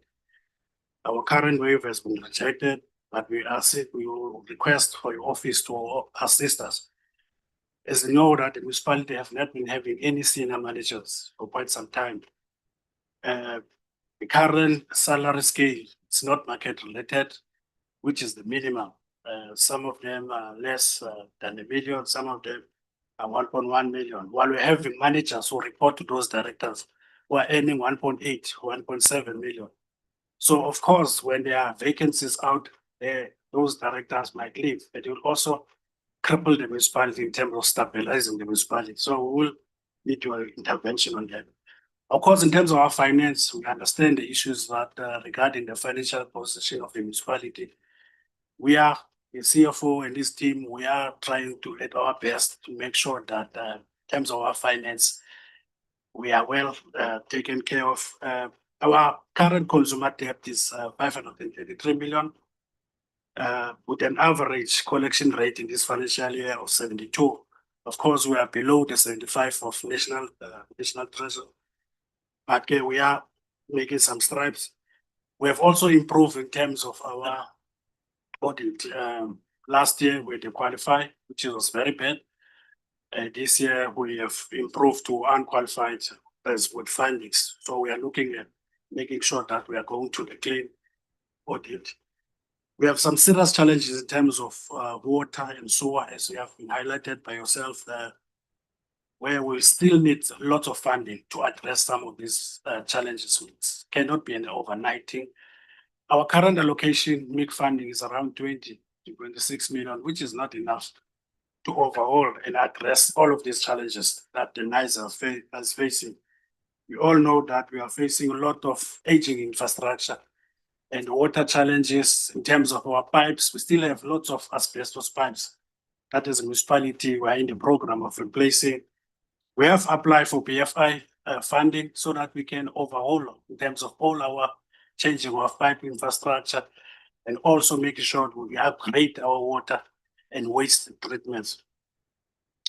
In terms of one of the challenges that the NISA is continuing to face, it's not that we cannot get water out of the dam, is storage. NISA is facing a huge storage capacity in terms of how to store our water. We don't have enough storage capacity.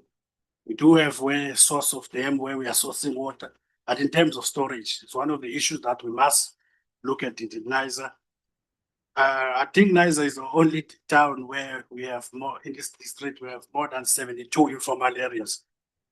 Some of those informal areas are also tapping in terms of our infrastructure. We're also having an impact in terms of sewer spillage, our rivers and our lagoons.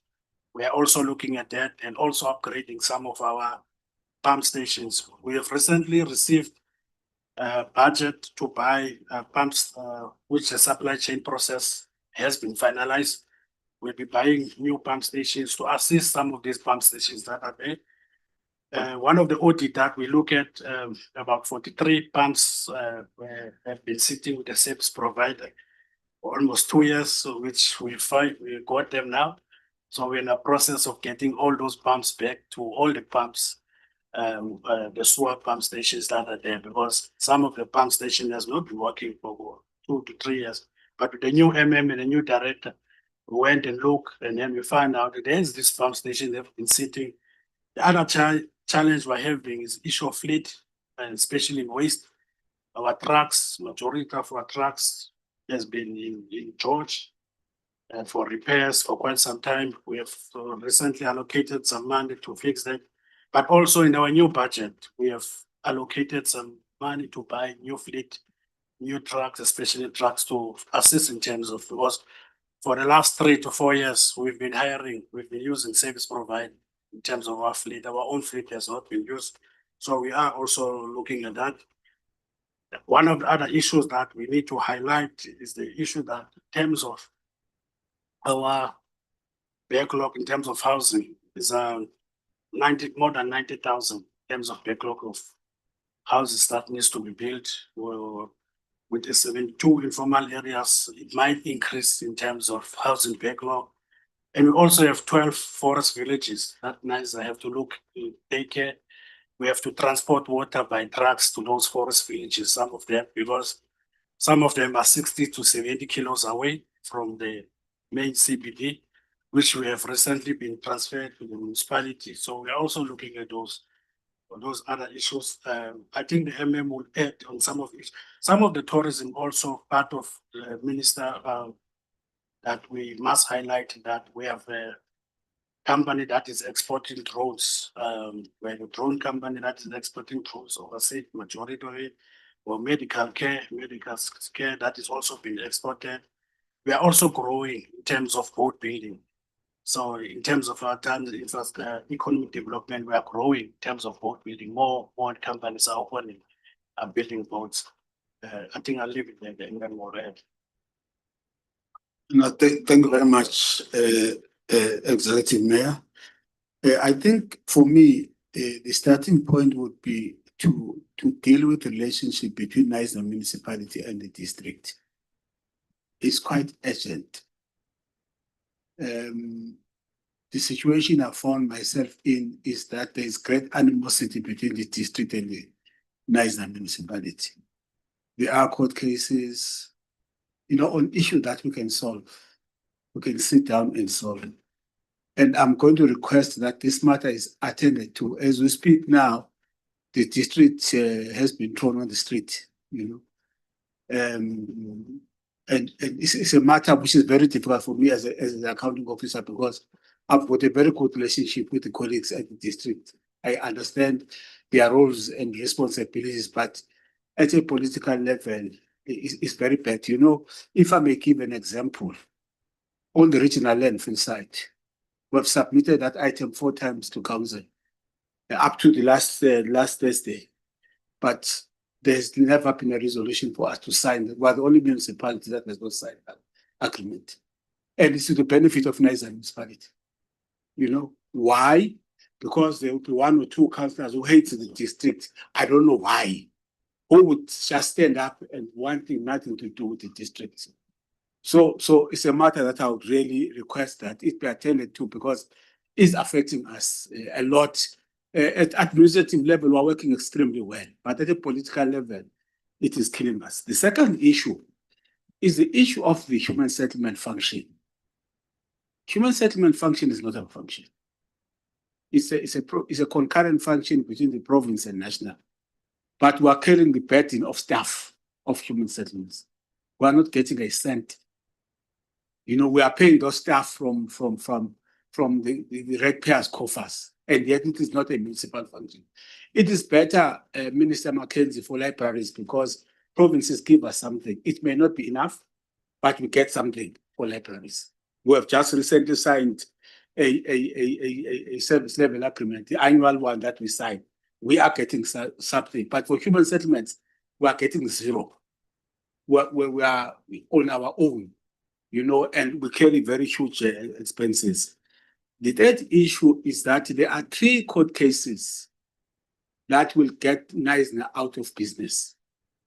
These court cases emanate from DFFE.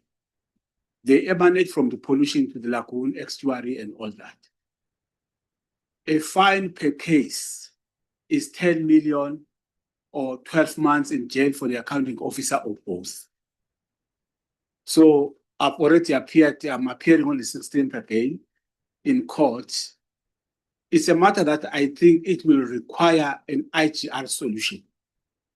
Because without that IGR solution, already we've had a meeting with the DPP, had a meeting with the FFE, and the evidence that is there, it is going to get us out of business because the 3 cases, if we were to be fined on all the 3, which is all likelihood, it will be 30 million. And if you fine Knysna 30 million, then you get it out of business.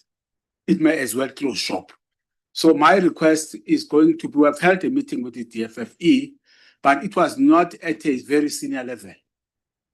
Is that we would require an intervention at the highest level so that we can find an IGR solution, because failing which is going to get us out of business. The other issue is the issue of the MIs.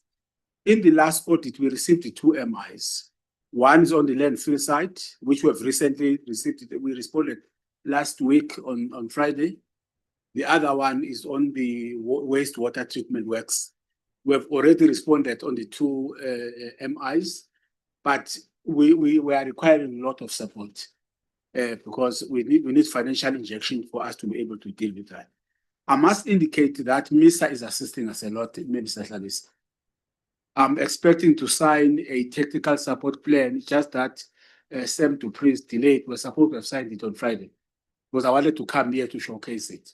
You know, MISA is giving us a lot of support. We have requested further support in the area of civil engineering, planning, and electricity. Those are the three areas that we have requested support from MISA because we do not have staff at all. In the electricity section, there is no staff. In the PMU, there's only one person in PMU, you know, for such a big municipality. So the support plan is a 3-year support plan with MISA. And if that plan is implemented, Minister Hlabisa, I can assure you, NISA will never be the same again. Because they put, the colleagues have done good analysis and there are resources that they are committing to be able to deal with that. But I must also commend the department, DLG, for the support that is giving us. I've been to municipalities, very many municipalities myself, but the support is massive from the HOD Pulsar, from Minister Bredel, that is giving NISA municipality. So we are really very thankful to that, because at the end of the day, you must not come here to complain. You must be able to give credit where it is due. They are supporting us a lot, and I hope that it will stay the same. Dr. Freiling, Marius Brandt, and all other colleagues who are there to ensure that we are supported. But I want to emphasize on the issue of the waiver. It is killing that municipality. We are losing municipal officials to George, to Bito. You know, people hardly stay there. They are actually, Bito is a recruitment agency, you know, nice. You know, we are losing very top managers because they are paying better than us. So it's a matter that really I would urge the Minister Bredel to assist us to. The other issue is on the staff establishment. Staff establishment, we will require support. That we must be assisted so that we can finalize it. But NISA has never undertaken a staff establishment since 2021. So there are 2 workshops that has been done by National Office. Mr. Mutlashuping has been to NISA twice. And also the DLG team has been there, and Salga. So we would require that support so that at the end of the day, we can have a structure for the municipality that will talk to what we have. The BFI application, we are targeting an October or March window. At the moment, MISA is assisting us to package the application, you know. So because the minimum there is 1 billion projects that you must submit. So we are targeting around 2 billion projects. So MISA is assisting us to package those projects and also to train our bid committees in conjunction with the provincial treasury. So we require a lot of support for us to be able to deal with the challenges. Otherwise, the municipality has a lot of challenges. I cannot lie to this forum. It has a lot of challenges, but with the Councillor Matiga, the new executive mayor, he just recently started as the executive mayor. And I think if we can be there, it will be able at least to take the municipality to another level. Otherwise, Chairperson, we are very committed to work with the district. But for me, I want to emphasize, we need an urgent meeting. It's destroying the relationship between us and the district. It's so negative. It's so negative that we can't do anything. You know, there was a presenter who came on the staff establishment. You know, the way she was humiliated by councillors. I was so embarrassed. A colleague being humiliated, undermined. You know, it was so bad, and we can't allow such a situation in an IGR and also the district family. To the extent where you ask yourself, because we have got councillors of NISA serving at the district, all local municipalities contribute 60%, why there would be this type of an attitude? But it's very entrenched as a new person. I get up because I'm not used to it. You know, I'm using in a free-flowing environment. If that can be addressed, I'm telling you, the agreement will be signed tomorrow. tomorrow it will be signed. But if it's not attended to, that item will be rejected at NISNA until May. Thank you very much. Thank you, Mayor. Nice now. Let's move on. We are about 5-6 minutes behind time, but thank you for that input. Let's move to Mossel Bay. I think that will be 30 seconds. They have no issues at all at Mossel Bay. But Mayor Kotze, you are on the floor. Thank you so much.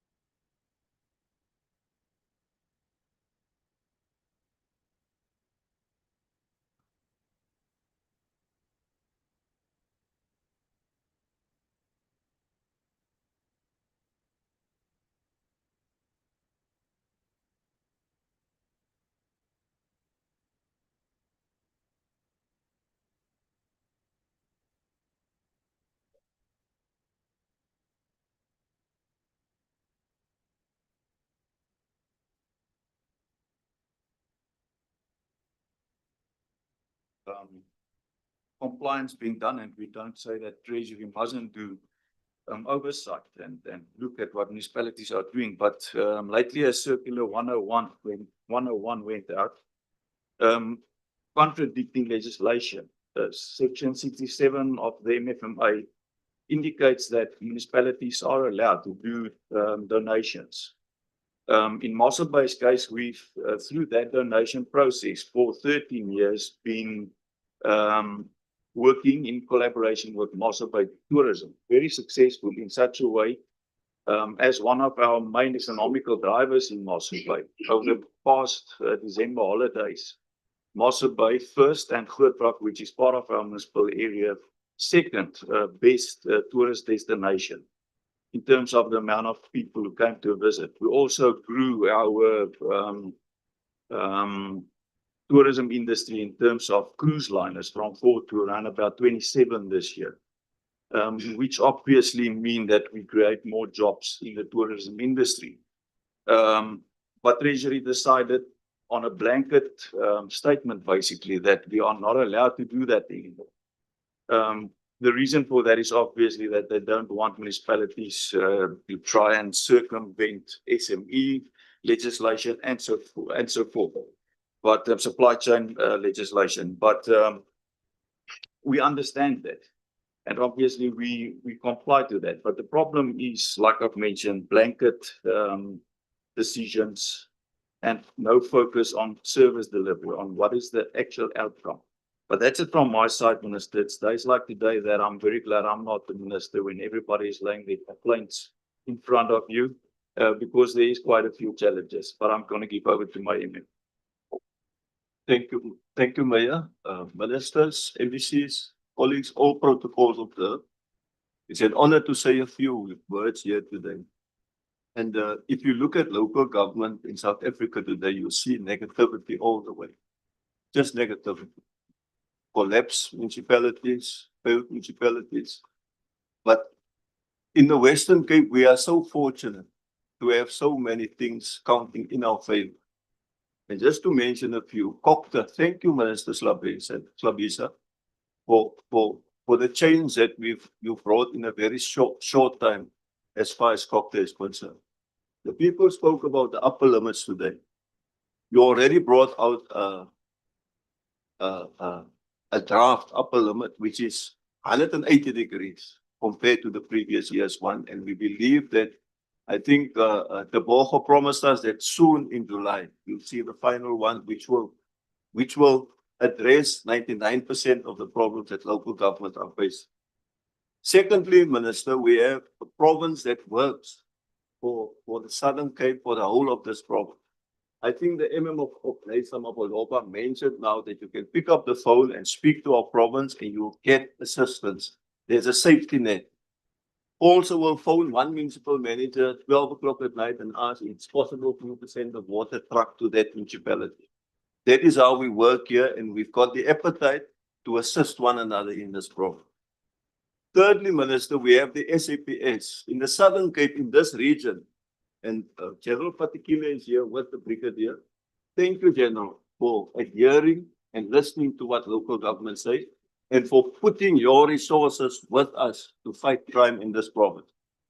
Minister, I can go on and I can go on. There are so many positives that give me, as a person who's been in local government for almost 45 years now, hope for our country as South Africa.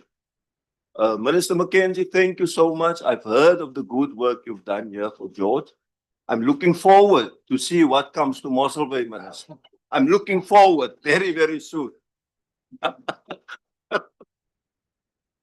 Minister, the only thing, there's a lot was said here today, but as far as Mossel Bay is concerned, we've got grave challenges with land invasions and undocumented foreigners, Minister.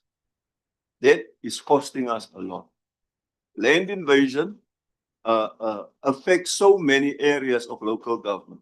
If you look at Mossel Bay, which is a financial, very sustainable municipality, we've got electricity losses amounting to 15%, as Obi Hons a staff, as they say, Minister.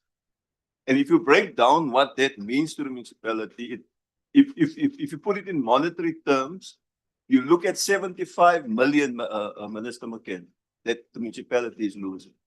If we can get that money back, imagine what we can do. And if you look at the root causes, it's 80% is due to people living on land which they are not supposed to live. We had a meeting with the Bundescourt. We've got a Bundescourt very organized in Mossel Bay, a Bundescourt.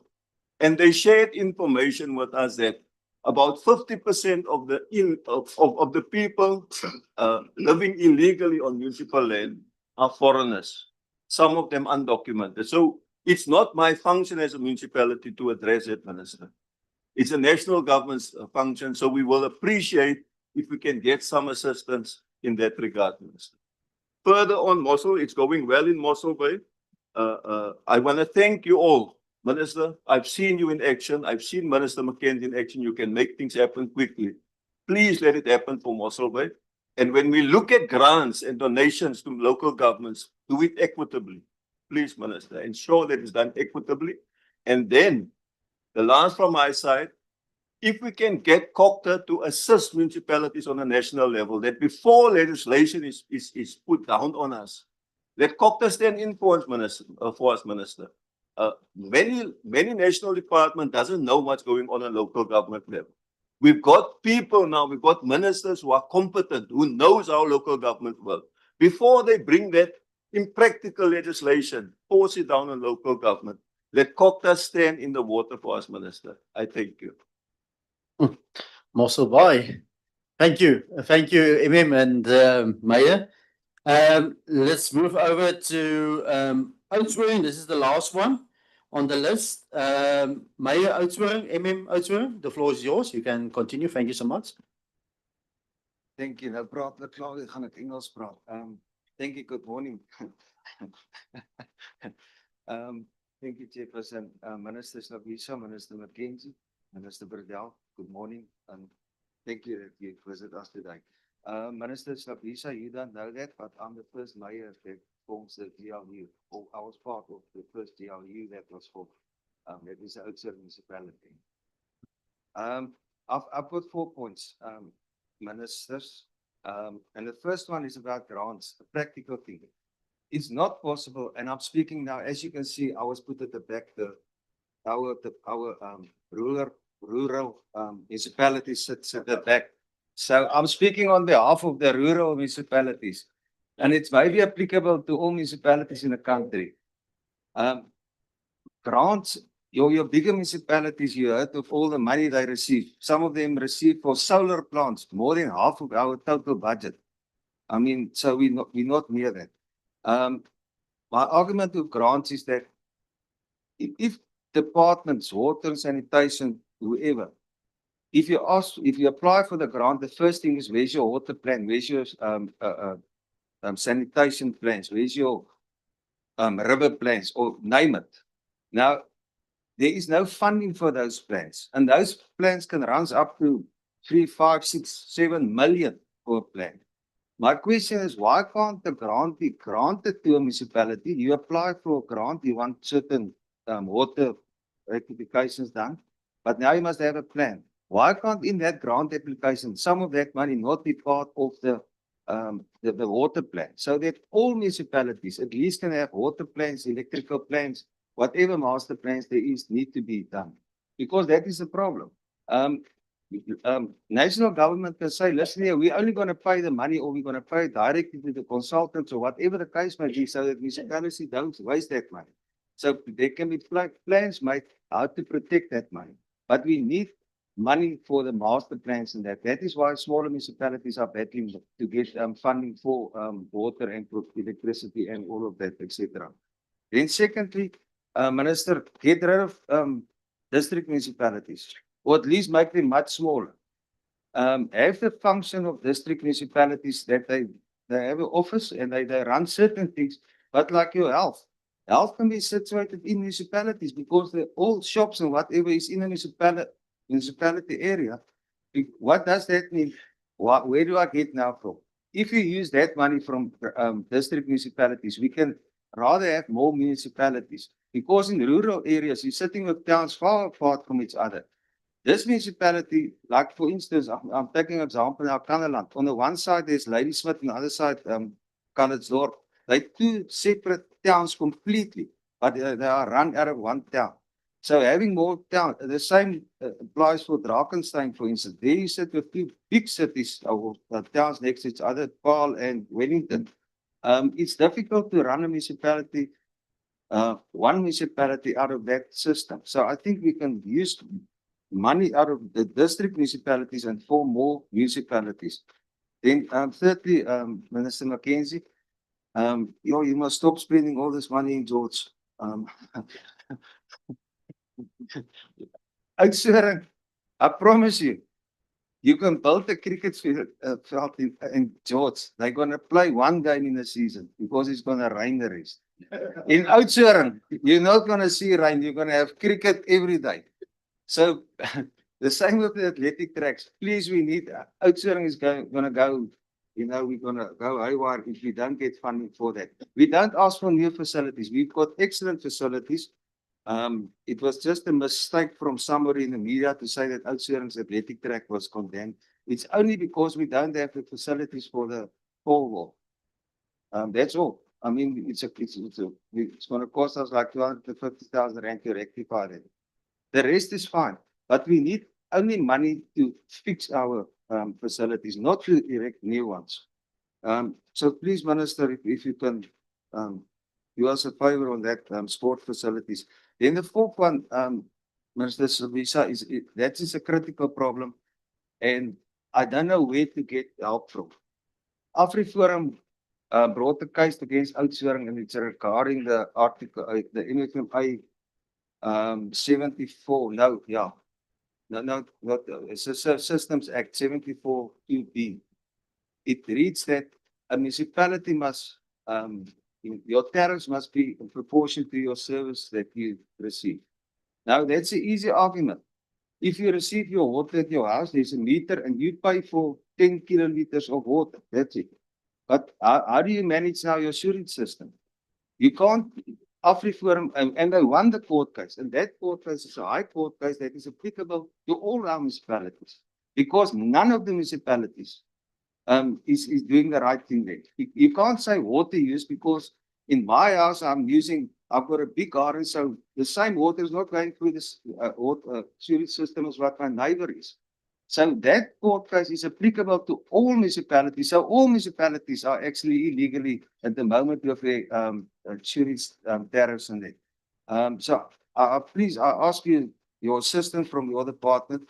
I asked Mr. Pauls already about it, Mr. Berdel's office, but we're not getting anywhere. Oudtshoorn must now pay all those costs, legal costs. And we actually now, from one municipality, we are now looking after all the municipalities in the country, and I think it's very unfair in that. I even have my own political party involved now to get up with her just to calm down. But it's unfair to the municipality to have it on its own. Thank you very much, Minister. Thank you very much, Mayor. Greetings to the ministers, the mayors, the MMs, colleagues from national and provincial departments. Minister, I won't be long because from the notes that I actually got in front of me, transpire that our challenges and issues are more like transversal issues. If I may to judge by what has been presented by other colleagues, the issues of grants and funding, the issues of upper limit, the issues of skill shortage, and in particular scarce skills. Minister, when it comes to management, later also is quite stable, quite a full, about 95% full management complement. We are in the process of appointing a director planning and development. We actually shortlisted tomorrow. We are recently retained our CFO, and his process is actually in the office of the provincial minister for concurrence, and that's about it from our side. Thank you. Thank you. Thank you everybody for your patience and respect between one another. I see I must look for a different job because outsourcers at the districts must go. But I'm sure somebody will ask me. But with that said, no, we are all a family and respect one another. Yeah. Thank you all the different B municipalities. The national minister, CoGTA, will reflect on the end. So we will proceed with the program then. And next on the program is the provincial minister, Minister Velenkosini. Thank you, Minister.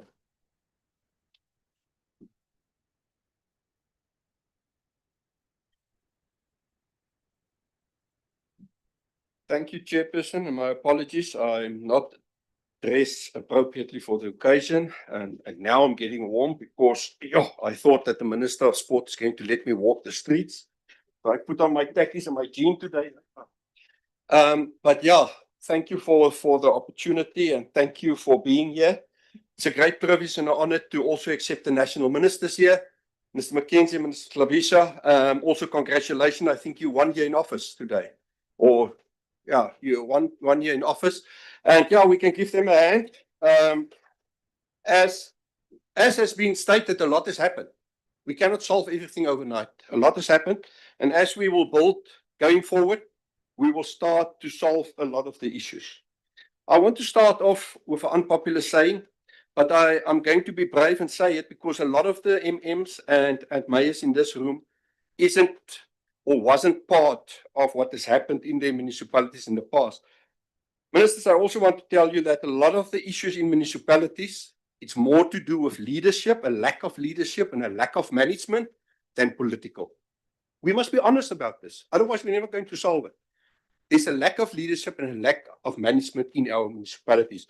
And I hope that the new generations, the people sitting in this room, is going to tackle that. And let's have the thorough and deep and uncomfortable discussions. Because at the end of the day, we want to serve our communities. We've only got one enemy. That enemy's name is poverty. Poverty, inequality, unemployment. That's the enemy. It's not us. We will sort out the politics in the street. Don't worry about the politics. But a leadership we need to get in our municipalities. Minister, in the Western Cape, but in this region specifically, I think the mayors, the MMs sitting in this region are very privileged. On the government structure, I think most of municipalities adhere to the constitution. Now remember, ministers, our meetings happen. We don't talk now about the quality of the meetings. We just on the statutory meetings happens, the MACOs happens, the council meeting happens. We've got impacts, public account committee meetings. They happen, they in place. In Kanaland is currently under financial recovery. We're working with Treasury, National Treasury, Provincial Treasury to support Kanaland.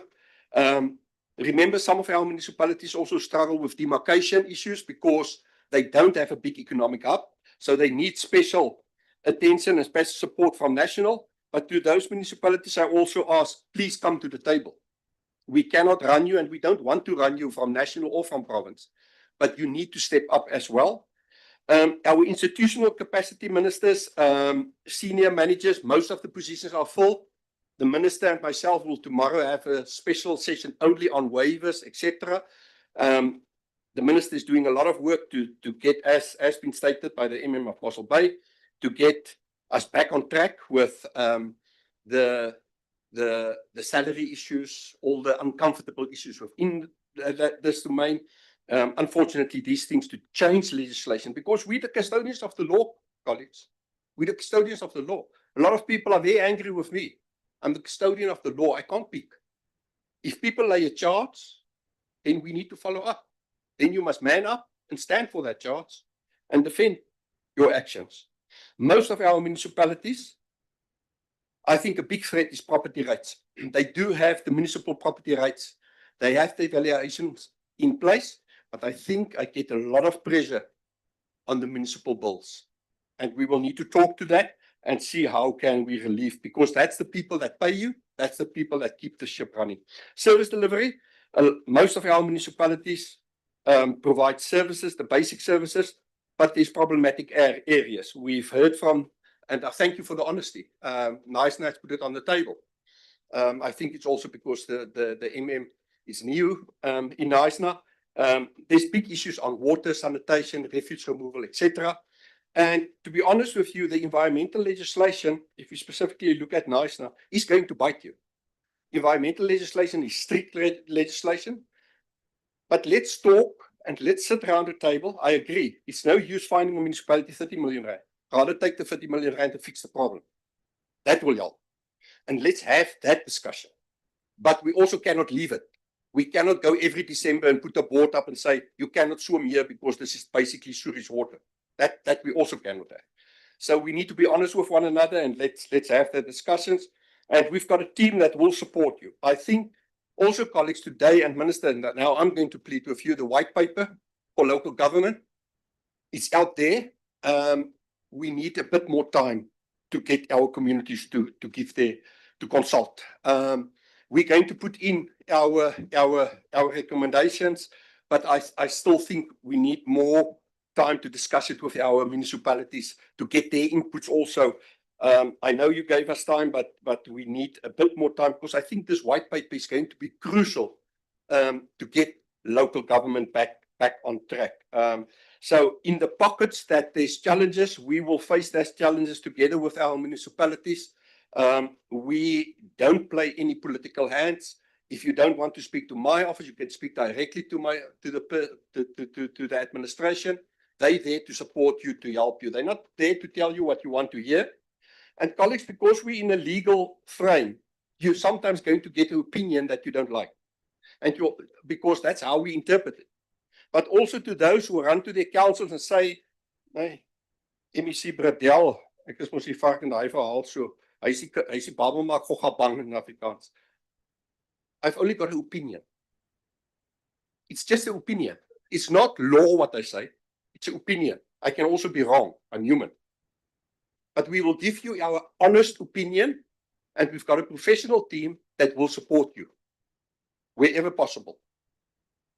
Municipalities must also realize that you're the custodian of your budgets, of your municipal bills. We cannot have municipalities with collection rates under 80%. Then you must start there. It's unpopular. How do we get that right? Minister, I think we've also got a couple of best practices, but one of the things I'm very proud of, and one of the things, because it was mentioned a lot today, you must just flag when I'm running out of time, is the housing issue. We in this province got an inclusionary housing policy. I pushed that through Parliament in the province. Was very unpopular to do that in lots of circles. People said to me, you're mad, you don't go there. We need the inclusionary housing policy because we owe it to the people. We owe it to the people to get young policemen, young teachers also into housing opportunities. Government cannot take sole responsibility for getting rid of the backlog of housing, not the 600,000 houses in this province. Sorry. We're never going to do that. So how can we join forces with the private sector, institutions, to solve this crisis? And I think the inclusionary housing policy is a great step towards that. We've also done a housing market study where we look at the different categories and who is the players. And obviously in the poor housing market play is only government currently. And the question is, how do we get private sector to play there? It's by cross-subsidizing, Minister. We've got the land, We must make it available on condition that, and yes, there's a couple of municipalities who started that process, who's got one or two very good examples, and I want to thank them. So I think that's a great policy that we in the Western Cape work on. The problem, and I think the challenges we sit now with currently, it's yes, we've done well with water, sanitation, refuge removal, and over 80% in all. But that last 20% doesn't make economic sense. But colleagues, this is not an economic debate. It's a dignity debate. We owe it to every single citizen to have water, sanitation, refuge removal, and energy in their houses. That's what we as a government owe them. And the question is, how do we get it there? And I'm going to come up with a dignity policy or a dignity basket that my department and the University of Stellenbosch has worked on for the last 2 years. I'm going to sit with municipalities and we're going to discuss it. And I hope that the Garden Route Municipality will take up this dignity basket and let's debate the issues in that.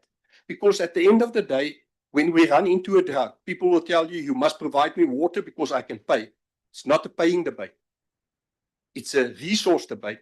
And we as government must see to it that every citizen got water in their houses, got energy in their houses, because that speaks to dignity. That's our responsibility. It's not being able to give a person 30,000, 40,000 rands of water a month. No.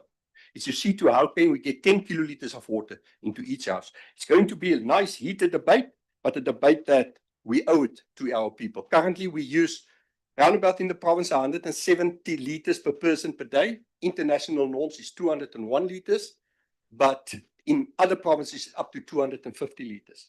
Because we need to measure, we need to plan, we need to get the leaks out of the system, fix our bulk infrastructure, and see to it that we protect the resource going forward. Also, a very unpopular debate in this region, Minister, and specifically to your political lead, it's a beautiful region. So EIAs, it's difficult. We as a province need to understand that we need to find the balance between protecting our biodiversity, our ecology, as well as getting the economy running.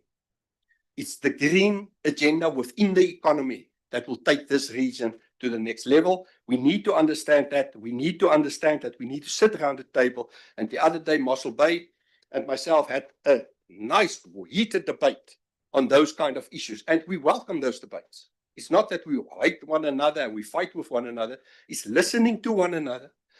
Be open to listen to somebody else's opinion, because no single person in this room or out there has got the sole mandate to what is right or wrong for the region. It's a collective effort that we bring all our intellect, all our culture together and say, this is the best option in each scenario for this region. Eskom, the Eskom distribution areas is a big debate that I think we owe it to the region and to the country to have that debate, Minister, with Eskom, to see to it how we can support our municipalities going forward. PPEs, we all know how difficult that is to land, but we will work with you. And I've picked it up on outsourcing on the water, on the energy, on that Hesekwa. Just remember, when we've done something like that, we put it out on tender. We had 5 tenders. The original plan was to get 5 municipalities, not to be independent independent from the grid, but to be load shedding free. And the municipality who was most ready, and there's various reasons for that, was Hesekwa. So if Hesekwa can be successful, then the next question will be, how do we roll this out to other municipalities? And where I stand is, please get your house in order. People, unfortunately, we can say whatever we like. If you go to a bank, they want to know, are you bankable? If your books aren't good, they're not going to give you money. It's as simple as that. I can't change it. The minister can't change it. So we work now with the CDAF program, Marius and his team, trying to get 17 projects from feasibility to bankability, so that the municipality can go to a bank and say, we're bankable, we've got this project, will you invest in it? And we're going to fix that going forward, and hopefully by November this year. It's a very exciting month for me, because the international market eyes will be on this province, because we're going to present the 17 projects plus a lot of other projects to the international market to see to how can we solve these issues. To the municipal managers, to the mayors, who's on a daily basis try to serve our communities, thank you. I'm very fortunate to have these mayors and municipal managers in this province. Sometimes we differ, sometimes we've got heated debates, ministers, but at the end of the day, it's for the benefit of the people of this province. And every morning when they stand up, I know and I respect them all being here on a Monday, because a Monday morning is a difficult morning in a municipality. It's when you need to deal with all the backlogs over the weekend, all the problems over the weekend. And I really want to thank all our municipal managers and our mayors for every single day trying their utmost best to serve their communities. Going on forward, Minister, we will engage with your office. We will work with your office, both ministers' office. Sport is obviously a uniting factor. So all in our area, we need sport to play that role. I like the Minister Mackenzie saying, he's the Minister of Happiness. Sport brings happiness. And we need that happiness. We need hope in the system. And we will also work with your office. But I will also, Minister, send you a report. And it's, colleagues, a report that myself and the HOD talk about, where we see the shortcomings in municipalities. I am going to send it to the ministers as well.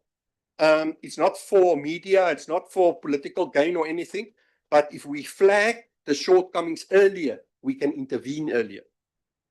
If we intervene early, it costs us less and we will solve the problems quicker. In the Karoo area and Oudtshoorn and Kannaland, water is always an issue. I really think we must also be man enough to say, listen, we don't have the funding, we're not going to build the dam, but we do have the Blossoms project in your area. And how can that Blossom project then being tapped into the whole Klein Karoo's scheme? I think it's already being done, and provide water, because that's a big source. There's only, we can go so far with what we've got currently, but longer term, we need to understand that we need economic growth. For that, we need resources, water, etc. And our population is growing the last 5 years by 19.6%, and we need water and services for that area as well. So, colleagues, there's still a lot of challenges. We've done well up till now, but it's time now to lift the bar and see to it that when we walked out of office, all of us, we left something behind for future generations to work with. I thank you.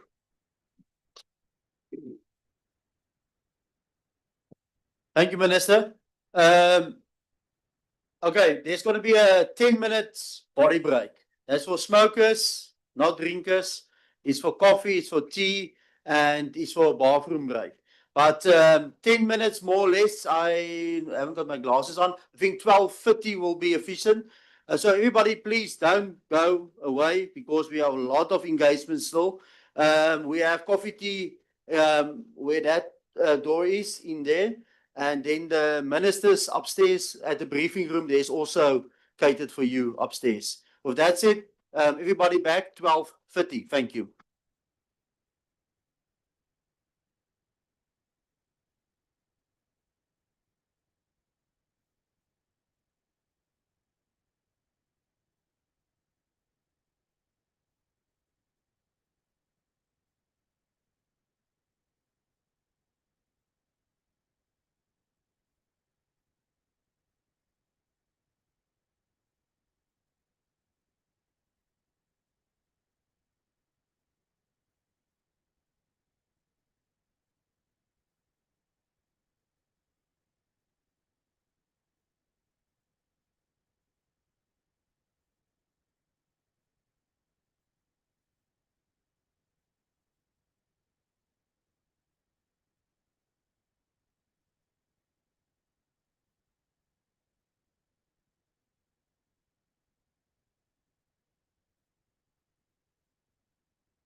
Right, can everybody please come in?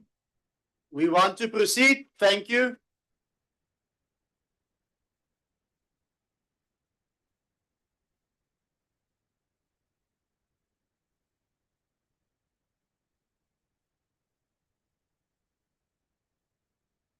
Can everybody please come in?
Can everybody please be seated? We want to start.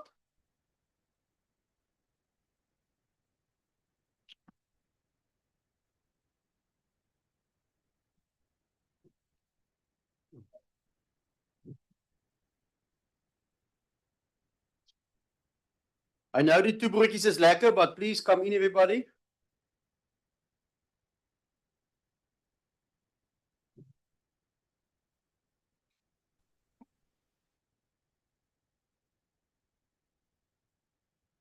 Mr. Strydom, can we just ask them? Okay, perfect.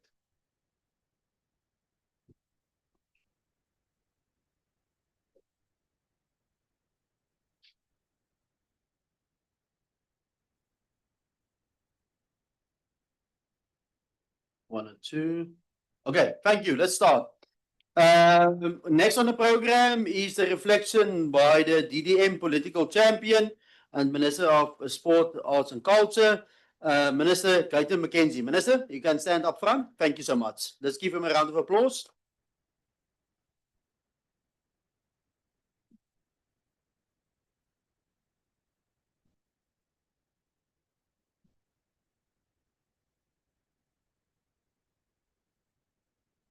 Honorable Minister, District Mayor, MEC, Mr. Anton Bredel, Mr. Hlabisa, all the mayors present, and everybody that's here, good afternoon. I was telling the mayor of George a story, telling a story, and for me, this story it's such great significance because that's our future. That whether we like it or not, or whether we like each other or not, our future is shared. We have to work together because all of us might be from different parties, different agendas, but the one thing that we all have in common is we all want South Africa to succeed. Now, that is the only thing that binds us. And having said that, it makes one to start, you have to start trusting each other. And not everything requires a fight. There's too many cases, intergovernmental cases against each other. The municipalities and fighting with the MEC, or the MEC fighting with the municipalities and the mayors. You keep lawyers in business and you keep the people out of service. If you ever sat down and looked at how much money is being spent on legal fees, and sometimes it doesn't require a legal fight. It requires a cup of coffee. And a cup of coffee at Market Bean is 30 rands or 40 rands. So you can save the municipality a lot of money. It's hard to trust, but sometimes trust is our only option. I was telling the mayor's story that the deputy president of the country, His Excellency Paul Mashatile, went with me to Japan. It put myself as part of this ministerial trip to Japan. And I had to speak on minerals because Minister Gwedimantashe couldn't make it. I had to answer questions because of my background in the mining industry. And the night before my presentation, I became sick like a dog. I had flu like I've never had it before. And I went to the chemist and I asked for flu tablets, MEC Berdel. But this man didn't speak English. And the more I tried to explain to him, like, achoo. And I make every sign that only a South African can understand. And he still didn't understand. I realized if I don't live here, I will live here with birth control tablets disguised as flu tablets. And so I went back very dejected, knowing I'm bugged. And I met leader John, the leader of the DA, John Steenhuisen, in the reception area of the hotel.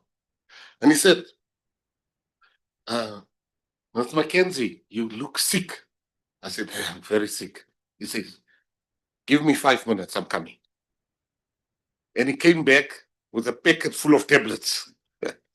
I looked at him, I thought, nice try. Sy gaan nie vir my so ver kom doodmaak nie. Ek baie dat nie. And I came to my room and the flu, the nose was like running. And to buy Isaac op die pille te druk. And that time I'm looking at this treatment they gave me and I took a picture. And I sent it to my partner. I said, baby, if I don't wake up tomorrow morning, I was given this tablet by John Steenhuisen. And for good measure, I put a picture of him there. And I woke up the next morning and I felt like $1 million. I was feeling good. The flu was gone.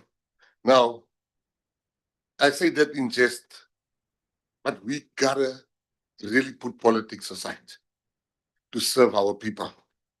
You know, the president always tells us in the cabinet, he says, no, let's leave politics. We will deal with each other in a year, in 5 months. And we'll deal with each other during that time and we'll come back. But at the end of the day, when there's a disaster here, there's no ANC, DA, IFP, EFF, or whatever party. There is only our people. We had a cabinet meeting in the disaster, and I remember Minister Hlabisa had to leave. In that area he had to go to is 100% ANC, they are telling you. But they didn't send the ANC minister. They sent the relevant minister. So politics can make us, politics can truly make us people that we are not. So with the DDM, I'm not going to stand here and read to you what if you don't understand why this model was created in the first place, you don't deserve to sit here. But there's one line that I love about it. It says, one district, one plan. We gotta have one plan. We gotta think differently.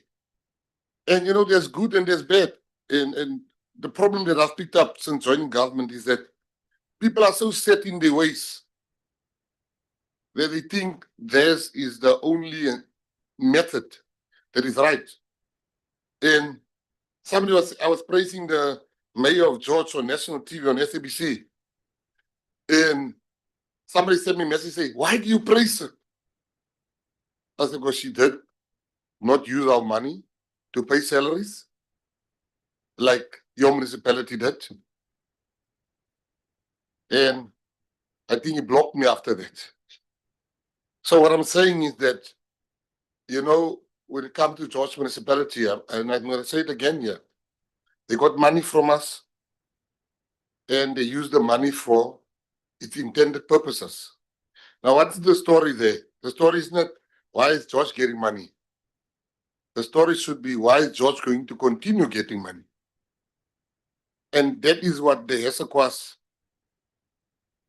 and all the other municipalities, Mossel Bay and all of them, need to understand. We are going to give you money. One, but the money, you must be able to look. We don't want to give you 40 million, then we get there. Instead of pavilion, then people have seats that you just hire. Just the things that we see in this department is things when you have to tell people, they'll never believe you. Money is being wasted on stuff. So back to the issue. There are issues here. And we as leadership, we should not act like we have all the answers. We are the only ones that knows what's right or wrong. The courts are the arbitrator of those. But before it gets there, as MEC Berdella said, we must show leadership. We must show leadership. Be decisive. You know, be decisive. Show leadership. Consult widely. But just do the right thing. And the issue that I've heard here, that the mayor of Oudtshoorn spoke about, I don't think the solution is in making the district smaller. The solution is in making it bigger. Because our population don't get smaller. We have no business to make anything smaller because we have a growing population. And people always think making something smaller makes you save money. But one thing I want to caution everybody here about is that, and maybe my family is also guilty of this, but I have to caution you. You need to see what's happening here in the Garden Route. It's becoming unaffordable for the residents of the Garden Route to live here. I'm going to repeat that. If you are not an accountant, it's very difficult to get a house currently, Minister, if you earn less than 2 million rand a year. We are growing at a rate that makes our people unwelcome and makes the place unaffordable for them. Hence, people are opening all the squatter camps because the cost of living is already too high. So I'm asking you as a mayor, and go back and look at what does it take for the residents here to be able to buy a house, for a new family to start a house here. What does it take? And I would plead with the MEC that you could hear the tone of Neisner. It's not a tone I was expecting here today, to be honest with you. It was a very reconciliated tone. It's a tone that says, no, we get money here, but here, human settlements, we don't get money. Here at human settlements, we don't get money. Now, it's not a tone like, the normal tone that was expected here. It's a tone that says, let us work together. And I would plead with the provincial government and the national government, work with NISNA. And sometimes we also make mistakes. And I talk from experience. I was the mayor of Central Karoo, and I can tell you now, the first thing I picked up when I got there was that 1% of the provincial budget on roads is being spent in Central Karoo, and they have the worst roads. There's no world you exist in that is right. There's no world that exists where 1% of the net of the provincial budget is spent on roads in Central Karoo. It's wrong. Optics matter. I also want to caution against that. Optics matter. Timing matters. NISNA was put under administration a few hours after the ANC has won the by-election. Not only is it not smart, but it gives the wrong impression. Whether it's right or wrong, but we need to take those things in consideration. The enemies of us will say, you see, now we won. You see what they are doing. They put us under administration. And sometimes maybe they rightly put under administration. I don't know all the facts. But the narrative out there is important. So I'm mentioning these things so that you must understand, as the president appointed me as the champion, I would want us to put politics aside. I would want us to work together. We want to bring, I think one of the best things about me being in the sports portfolio is that corporates have a lot of faith in me, because I come from the corporate world. So we pick up the phone, we know them, we talk to them, and I think I would like more funding to come here. Because in cabinet we've been told to form partnerships with the private sector. So to all the mayors, I want to say to you, what George has received and still going to receive is coming your way too. But you don't want me to use you an example and say, Mayor von Brandes got the same amount of money then Mayor X. Mayor X went to buy Range Rovers while Mayor von Brandes did this. I'm mentioning these things to say, because the first thing that mayors usually do in the MMs, you miss out on everything except salaries. You can miss out on everything. You cannot do sports fields, you cannot, healthcare, everything should, but salaries you have to pay. Now, if you've messed that up, please look at that. And then in conclusion, just the 2 points I want to make is that I know when you speak, even myself, we always, Minister Predella spoke about it here, he says, it's altijd die varken die verhaal. That's the job he took. And sometimes we are to be blamed as municipalities. And you would want to blame province. There's rules, guys, let us follow the rules. We can't protect you. If people wanted me to speak about NISNA, I said, I'm not going to speak about it until I get all the facts. Because I don't have all the facts regarding what happens with NISNA. But I'm going to speak once I have all the facts. And I can't have all the facts if I just listen to the people in NISNA. I have to listen to the MEC also. So all I'm asking everybody here today, you have a minister, and I'm saying this was, you have a minister that is a very fair man. In fact, the people of his party sometimes say the problem with him is too fair. I said, well, give me one example. And they told me this example on a plane. He said, when they signed the inclusion in the GNU, he called everyone and he said to them, these are the jobs that's available in government, but none of you are going to get it. He's like, hey, what is this man talking about? He says, because none of you that's here on this side understand what happened in government. We're going to give the best job for the best people. And I said, and I laughed. This is the caliber of man that we are fortunate to have in CoGTA. And I want to say to Minister, thank you very much. Thank you also for meeting with the Western Cape government. Because there's this love-hate relationship, you know. We know about it. We mustn't sit here and act like you don't know about it. With the DDM and with Minister Velenkosini. But what the minister has done, he started there to say, what are the points that you are unhappy about? And the premier and the Western Cape government told him 1, 2, 3, 4. He then sorted out those things. He went to speak to the president. Now, for me, that's leadership. We mustn't just come here and leave this thing of trying to show each other up. We will meet each other at the ballot box. That is the most important thing. We will meet each other at the ballot box. We are not at the ballot box here. We are at the table of serving our people. We are at the table of, and through the officials, our understanding of municipalities, we've seen. Some of the officials are in trouble because the mayors give them wrong instructions.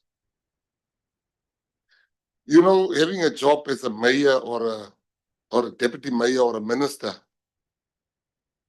I bought something at Pick and Pay the other day, and the lady put in, and she's like, hello, Minister Mackenzie. I said, hello.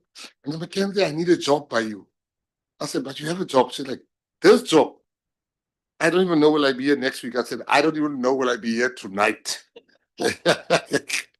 So I want to thank everyone, Mayor Strubo and everybody, and let's hold hands and let's work together, because this is truly a wonderful region, if I can put it as a region. You know, it's beautiful. It's got definitely better weather than Cape Town. And sometimes you do the work and you wouldn't get a pat on the back.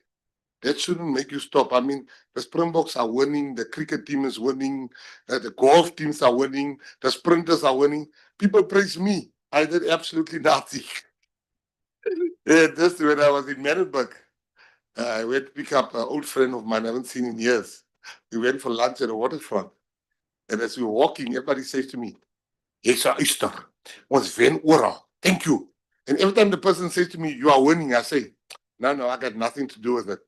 After the third time, when I say I've got nothing to do with it, my friend looked at me like, "Ja, jy's ook maar lekker dom, joh." Ek sê, "Why?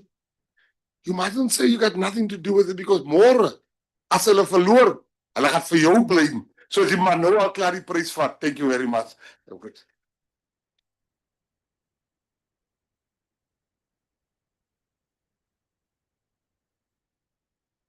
We can do better than that. Can we just?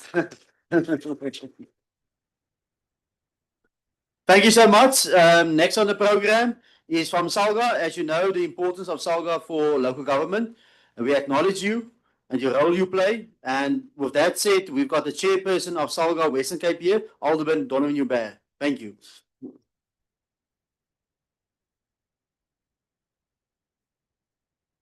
Thank you very much, Alderman Strubo. Honorable Minister Hlabisa, Honorable Minister Mackenzie, Provincial Minister, Honorable Minister Velenkosini, Executive Mayors, Councillors, Senior Officials from all three spheres of government, partners of provincial and national government, Salga representatives, members of the media, ladies and gentlemen, good morning. Goeiemôre, molani nonke. It is both a privilege, but also a responsibility to offer reflections on behalf of Salga at this crucial gathering of intergovernmental partners. Today we reflect on the state of municipalities, the collective projects being advanced, and the challenges in service delivery. Salga reaffirms to be the strategic partner to all spheres of government. Whilst we are here seeing what we are seeing here today, colleagues in Garden Route, is the value of alignment across leadership levels. We've seen executive mayors, we've seen political champions, we've seen ministers, we've seen senior officials all sitting together, listening, sharing, and commit to join in action. SALGA's role is to enable collaboration, to ensure that the voices of local government, the sphere closest to the people, are not just heard, but that there's real action, that they is centered in planning, in budgeting, and in implementation. The state of municipalities presented here today, and the emphasis by each local municipality, reflect not only our challenges, but also our resilience. We are encouraged by the catalytic projects being advanced across the district, from infrastructure development to economic transformation. These projects must continue to support it by conducive policy environments, responsive funding mechanisms, and skills capacity. At SALGA, we are championing the professionalization of local government, supporting infrastructure investment, and advocating for the municipal finance reform. The call from municipalities for agility and responsiveness must be met with urgency by our partners in provincial and national spheres. Colleagues, let us be frank. Service delivery failures are real. They are felt in water leaks, power outages, waste accumulation, and the erosion of public interest and trust. Yet these challenges are systemic and often rooted in policy misalignment, underfunded mandates, and capacity constraints. It is here that SALGA plays a critical role through policy advocacy, capacity building, and peer learning platforms. We urge that today's discussions move us from coordination to co-accountability. It is time to redefine what partnership means. Not merely parallel efforts, but integrated, measurable joint delivery. Colleagues, in reflection of today, I'm reminded by the previous former President Thabo Mbeki's words. And I quote, "The challenge of leadership in our country is not simply command, but to inspire hope." Close quote. This forum is a reminder that the local government is not alone. The national and provincial governments, SALGA, and all the government stakeholders are here not only to engage, but to act. Colleagues, let us leave here today with a shared resolve to drive local government that is resilient, integrated, and responsive to the aspirations of our people. At SALGA, we have been busy in driving the issues of your forestry villages, of which a lot of municipalities have mentioned the challenges they experience. We had our working groups where municipalities have indicated the challenges they experience with the grading of municipalities. Minister, the stats essay formula that is being used, as well as the exclusion of your grant funding, has an impact on municipalities. Hence the reason why a lot of municipalities are complaining about the finances and payment of senior officials. This is indeed a great challenge. When we look at the Parliament in 2009, approved the turnaround strategy, the local government turnaround strategy, it reflected on the external as well as the internal challenges of municipalities. And to date, not really much have happened. Minister Hlabisa, we want to use this opportunity to express our gratitude for your initiative in the review of the white paper on local government. A lot of these matters, a lot of these issues which has been raised by this district is and will be addressed with the review of your white paper. We as SALGA, we will submit our position paper as well. And we will consult with our members. The provincial government as well as SALGA have agreed to have a joint session with all the municipalities as well, and then to submit our recommendations. Minister, one of the other matters which has been raised as well is the migration and the impact of migration to the Western Cape, and the challenge that municipalities face with that. Want to assure you we will be actively involved in driving those challenges where there is relationship challenges as SALGA through our IJR structure. And SALGA will and shall remain your partner on that journey, ready to walk with you, to challenge where needed, and to support where possible. But I can assure you, Minister, we as SALGA will always advocate for the strengthening of local governance. I thank you.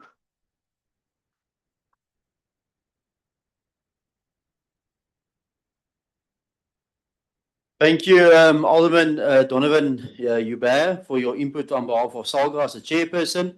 And just to highlight again, please remember the deadline for the inputs on white paper is today. With that said, I'm going to combine number 9 and number 10 stakeholders' input and discussions. I'm going to mention a few sectors. This is the part that you as our stakeholders can have input, not per se questions, but in the end of this all, the National Minister Hlabisa will then address you on all that is heard today. But first, let's give opportunity. If you don't want to take it up, that is 100% fine. But let's proceed with that. Water and sanitation, municipal infrastructure support agencies, SAPs, cooperative governments, health and wellness, environment, economic development, tourism, all the different stakeholders in the room. You have an opportunity if you want to have any inputs into today's meeting or a comment on what is said. The floor is open. Thank you. Good day, Chairperson.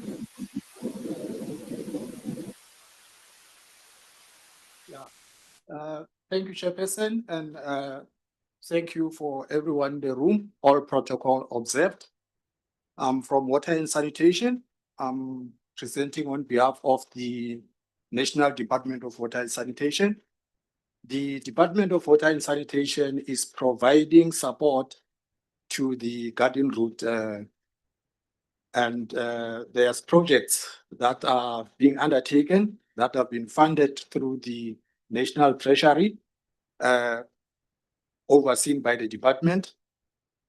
For the George Municipality, we have a BFI project to the tune of 1.1 million rands, and the co-funding that came from the Garden Route of 205 million rands. And that project is specifically for the water security and resilience for current and future economic social development, and for the elimination of sewage spillages in key water courses. That is key and very, very important for us because we are prioritizing water security and water resilience. From there, we have this BFI project is being divided into 12 different phases. Of the 12 phases, 5 of the phases have been completed, and those phases relate to completion of the Skapkop pump station, the Garden Route pump station, rehabilitation of the old water treatment works, and the replacement of the Caseman River pumps. Those are the projects that have been completed so far from those 12 projects. Then we also have 4 of the projects within the BFI which are near completion. They are 95%, 90%, 98%, and 91% completed. And those projects relate to the new water treatment plant, the upgrade of the Garden Route dam outlet, and also the new Tembale 2 reservoir and pump station. Those are the projects that are near completion. And then we have projects which there's 5 of them also. Those 5 projects are under construction, but in terms of the percentages, they are at 56, 78, 78, 60, and 65%. And those projects are, the one is the one for Packersdorp. The other one is for the reservoir and the pump station for the east and west. The other project, the one which is 78% complete, it's the one for the Tembale 2 reservoir and pump station. And the other project is for the refurbishment of the existing sludge discharge system for the Eden and Skapkop pump station. And the last project will be for the balancing of the new dam and the pipeline is plus minus 65% completed. There's also 2 RBIC projects which are in pending stages as we speak now for Naisna and Bito municipality. Those projects are for the bulk water supply augmentation. Both Naisna and Bito municipalities have been appointed by DWS as implementing agents, and the implementation readiness is envisaged to be completed within or by 2027, 2028. We also support municipalities. There's 5 municipalities we are supporting for WISEC projects. It's Canaland, Old Zone, George, Bito, and Naisna. In terms of the Department of Water and Sanitation footprint within the Garden Route, the programs that we are outlining or assisting with specifically are meant for socio-economic upliftment of communities, and that includes advocacy, awareness programs, capacity building, water services planning and support, and also stakeholder engagement. In terms of Canaland and Naisna municipalities, we are currently supporting those municipalities with the WSDPs and also Section 154 support plans. We also conducting assisting in terms of support by doing anti-vandalism campaigns in Naisna municipality. We've been doing this since March 2024. We also assisting with the councillor induction training, which has been conducted. We also providing support from the department in terms of policy and bylaws advocacy within all water services authorities in the Garden Route. There's also the basic plumbing skills training for unemployed youth that has been conducted by the DWS. Process controller training, which is an accredited training by DWS and EWCTA. 58 out of 183 process controllers are currently in training as we speak. In terms of performance of the drinking and wastewater compliance status with regards to the drop certification programs, referring to the blue drop, the green drop, and the no drop within the Garden Route. we can safely say that, the Garden Route is doing fairly well. But we acknowledge that there are municipalities which are ailing, and we are assisting those municipalities, for an example, Kanaland and Knysna municipalities. The DWS, we have partnered with the media houses within the Garden Route to assist in terms of spreading the word on water conservation across the Garden Route region. That is the Eden FM and also the George Herald. Capacity building on the development of updating of Knysna water services development plans for the 2022 to 2027 IDP cycle, so that we can assist specifically Knysna to meet the requirement for the WISEC applications, as it has been spoken to earlier and alluded by one of the mayor. So that they can meet the WISEC requirement for application. That has been done, and it has been conducted May and July 2024.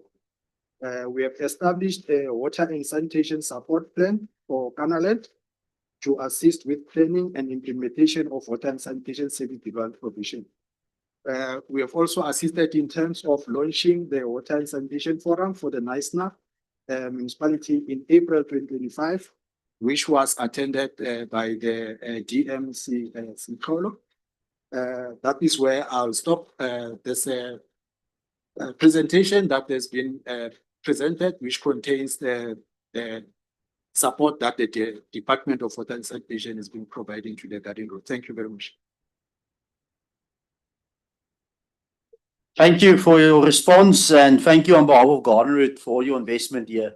And we can clearly see they are looking after us as the Garden Route. Thank you so much. With that said, next on this is let's use SAPS first, South African Police Services, and then afterwards Municipal Infrastructure Support Agency. Lieutenant General Patekele, the floor is yours. Thank you. Thank you, Program Director. The Honorable Ministers and MEC, may I and all executive mayors, may I join the protocols already been observed. We've been given 5 minutes. Our presentation is for 2 hours. But we've sent it to acting MM to distribute it. But I must want to say thank you, the Garden Route, for the financial year your crime was down. Yes. I also want to thank you in advance that you are going to be providing us, the police, with affordable accommodation for our members. I've had meetings with some of the mayors here, and I think that is something to do. You wouldn't want to be said by somebody staying in a shack, would you? No. And that very same person must protect you. But his life is compromised, staying in the drug houses, in the drug lords or gangs houses. That's our appeal to say, please, when you do your planning, look at us as the police. We are not qualifying for RTP houses. We don't qualify for boards. We're in that middle. And I think teachers and nurses and some others understand that. So please, if we can, I know that I have been in contact with Muscle Bay Municipality. I want to thank them because I think they indicated that they are on that approach. And I know that Mayor Struper also has promised. Thank you so much for promising that it is really a problem that we're sitting with. Or else, when we have to distribute oncoming members, if you do not have an accommodation, forget about it. So it's a two-way communication that we need to look at. And as far as our next constructions, we do not have the next few years until 2029, 2030. We will have Kwanongaba Police Station and Kwanokutula. police station in that pipeline. Yeah, but now I am trying to give my 5 minutes. The undocumented, which are problematic, please talk to your business people, your farmers and your business people. They must stop employing undocumented people, because the seasonal workers, when the season is finished, they don't go back. They stay there, which is a problem to our infrastructure. And on top of that, I see that the houses that you are providing for RTP houses, now they get used by the undocumented people to do illicit things. So I think it's important that we work together on that one. Thirdly, I am waiting for each municipality to invite me to sign a partnership agreement. I have been with Mossel Bay. Thank you, Mossel Bay. We are 100% good. And I know that the district mayor is inviting me soon for the district. What we would want to see, we want to see this district connected in terms of CCTV cameras, in terms of license recognition, facial recognition, because our people that we're looking for, they go to your offices every day. They're paying rent, they come and complain and everything, but we're looking for them. We would want to see if you enter in the toll gate up to Van Rens or that side. We must see you. But you should not disappear when you get to KwaNongaba or KwaNokuthula. We should see you everywhere, at cracks or Van Rens or anywhere. That is what we want to request from you. Now, last part. Your IGRs, we are not involved. We just see mushrooming of things, and then we're getting involved. Please involve us from the start so that we can make our input, and as far as the security is concerned. And I hope that this white paper that everybody was talking about will also be invited to make some input on it, because the reality is that environmental designs are the problems that are facing us every day. And in fact, all our crime comes from there. The majority of our crime comes from there, those informal settlement. And lastly, we have the main roads. We have the N2 corridor is the road that there's no negotiation when it is closed. We don't negotiate on that. But we also want that, please, when we want mayors or councillors to be available, avail yourself to talk to people. Don't run away. We are going there to protect you at that time. Please, those are the few things. The presentation will be sent. Thank you so much.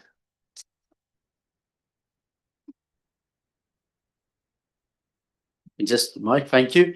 Brigadier Parker, you want to add something? Okay. Thank you so much.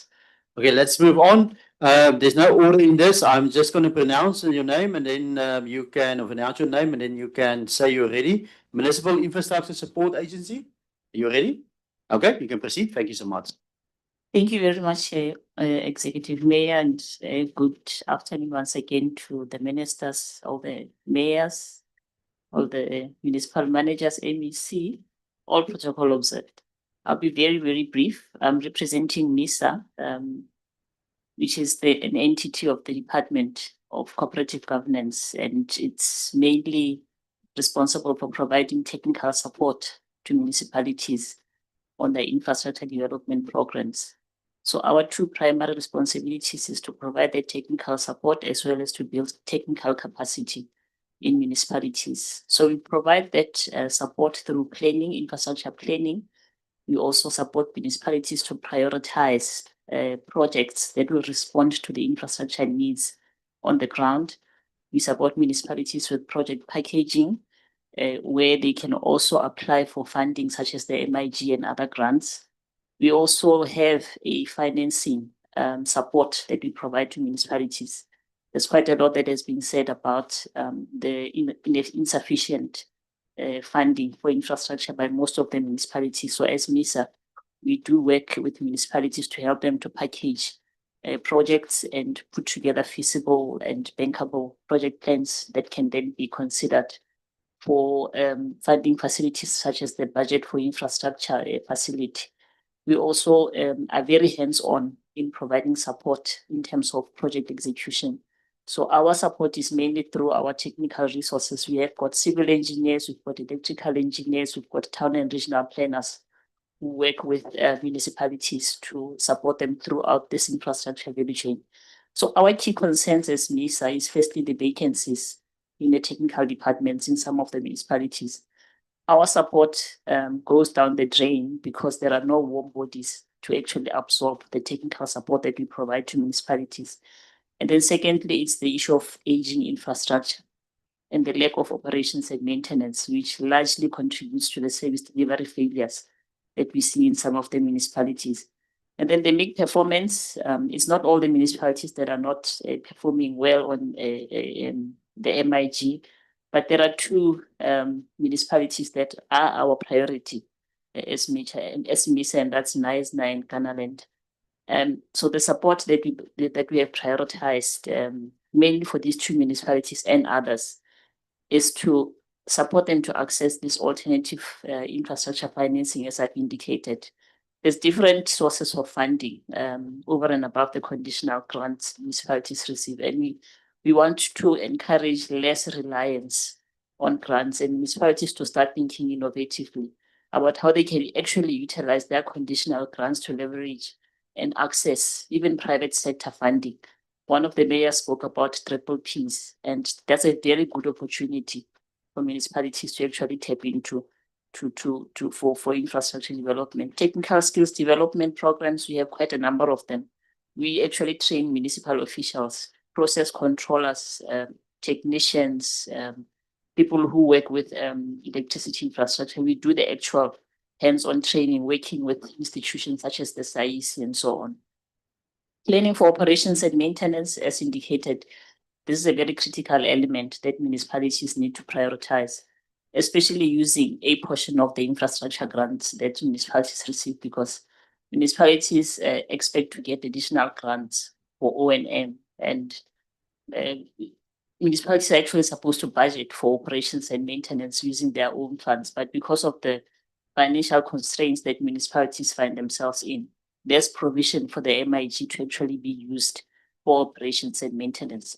We also provide support to municipalities on issues of climate change so that municipalities can build infrastructure that is resilient to disasters. We need to build back better. When there's floods, when there's fires that have damaged municipal infrastructure, our engineers actually support municipalities to design and plan the infrastructure such that it's resilient to climate change.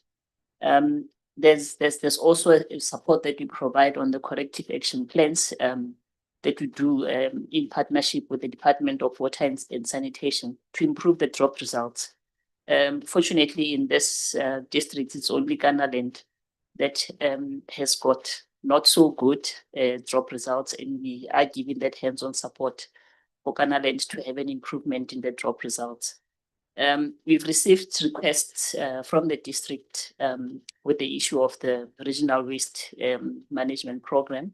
And I just spoke to the CFO that we will have to have a discussion at the provincial and national government level in terms of how we support, because it's a long-standing issue that the district has been raising. And I think it's about time that we really put our efforts together in supporting the district. Just to reflect on the Young Graduate Program, which is one of our flagship programs as MISA, because we take young graduates in the engineering as well as town and regional planning and construction project management, which we pride ourselves in. Currently, we have two that we have deployed in Canaland and Hesekwa. And some good story to tell is that George actually absorbed one of the civil engineers that was a young graduate, which we really appreciate.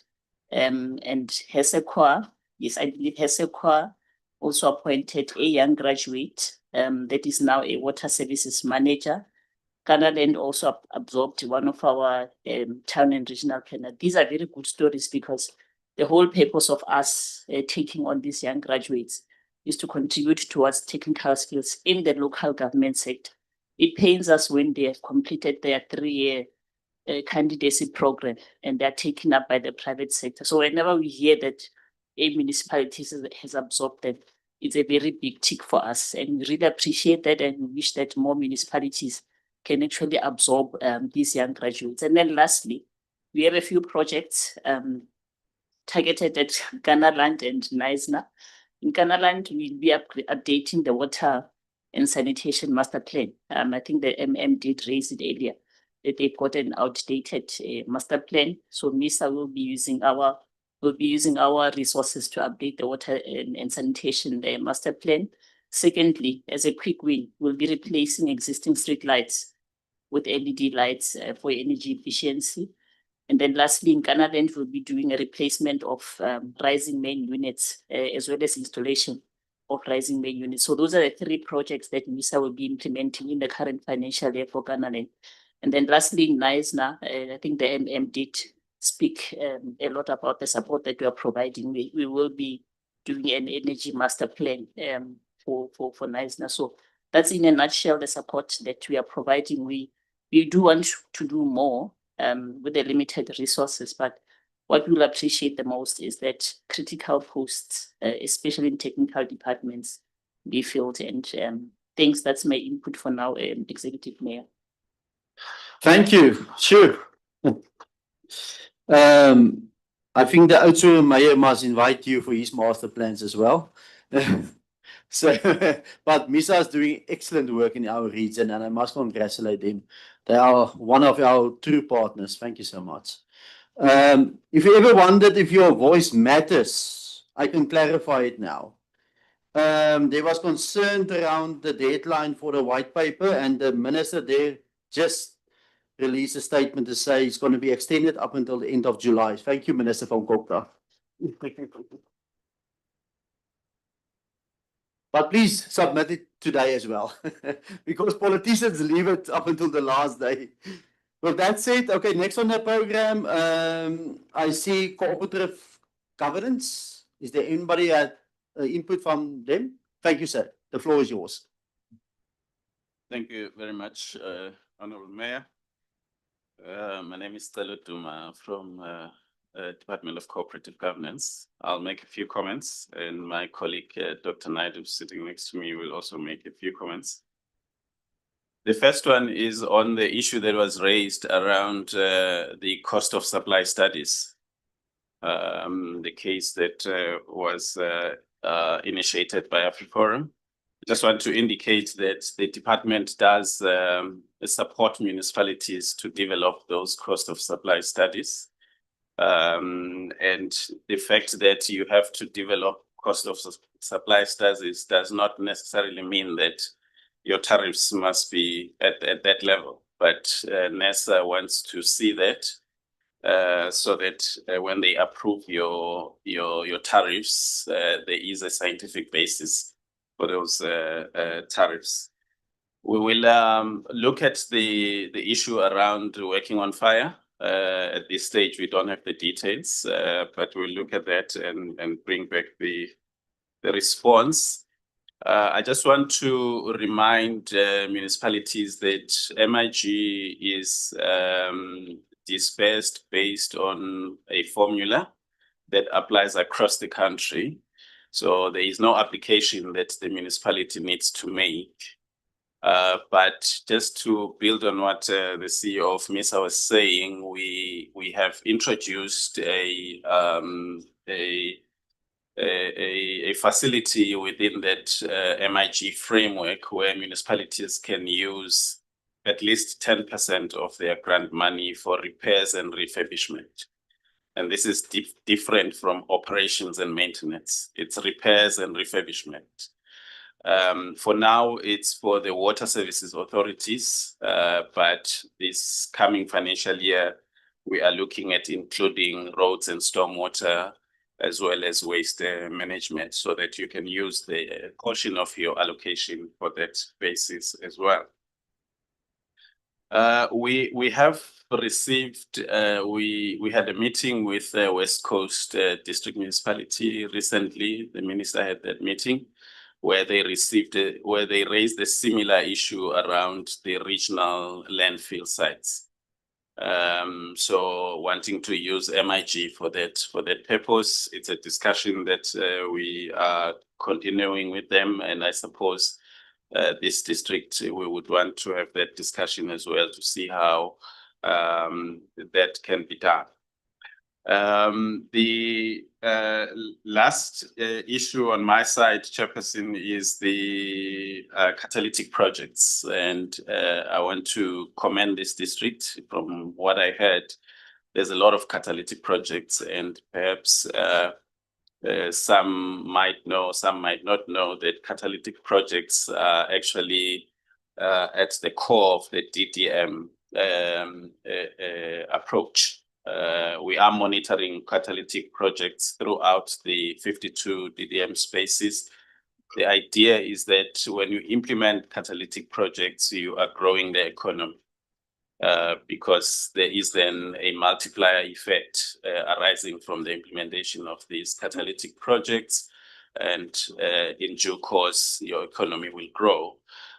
So we must commend this district, and I'm sure there are lessons to be learned from this district. Thank you, Chair, and Dr. Naidu will add.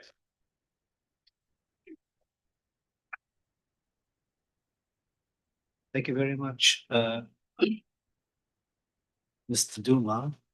Good afternoon to our honorable ministers, national, provincial, our honorable executive mayors, MMs, colleagues.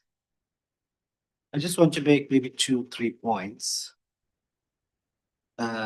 Firstly, and to say to the colleagues in the room that Mr. Tebogo Motlashupe is also part of the team that has come down. But he decided to stay away from this room in case the MM started throwing bottles at him. Oh, he's there at the back. Okay. So, colleagues, I think the matter that has been raised by most, if not all, of the municipalities has been the issue around the upper limits and the applications for waivers. I think the Honorable Executive Mayor of George has raised it very sharply to say that in the first instance, the matter relating to upper limits has been on the table for a long time now. And I take from Mr. Buren that we have done 180 degrees. I guess the wait was worth it.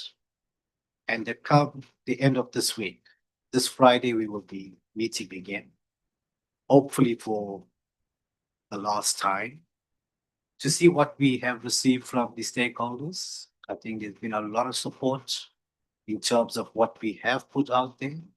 So I think we're very close to the finish line in terms of putting in place a revised system of remuneration for senior managers.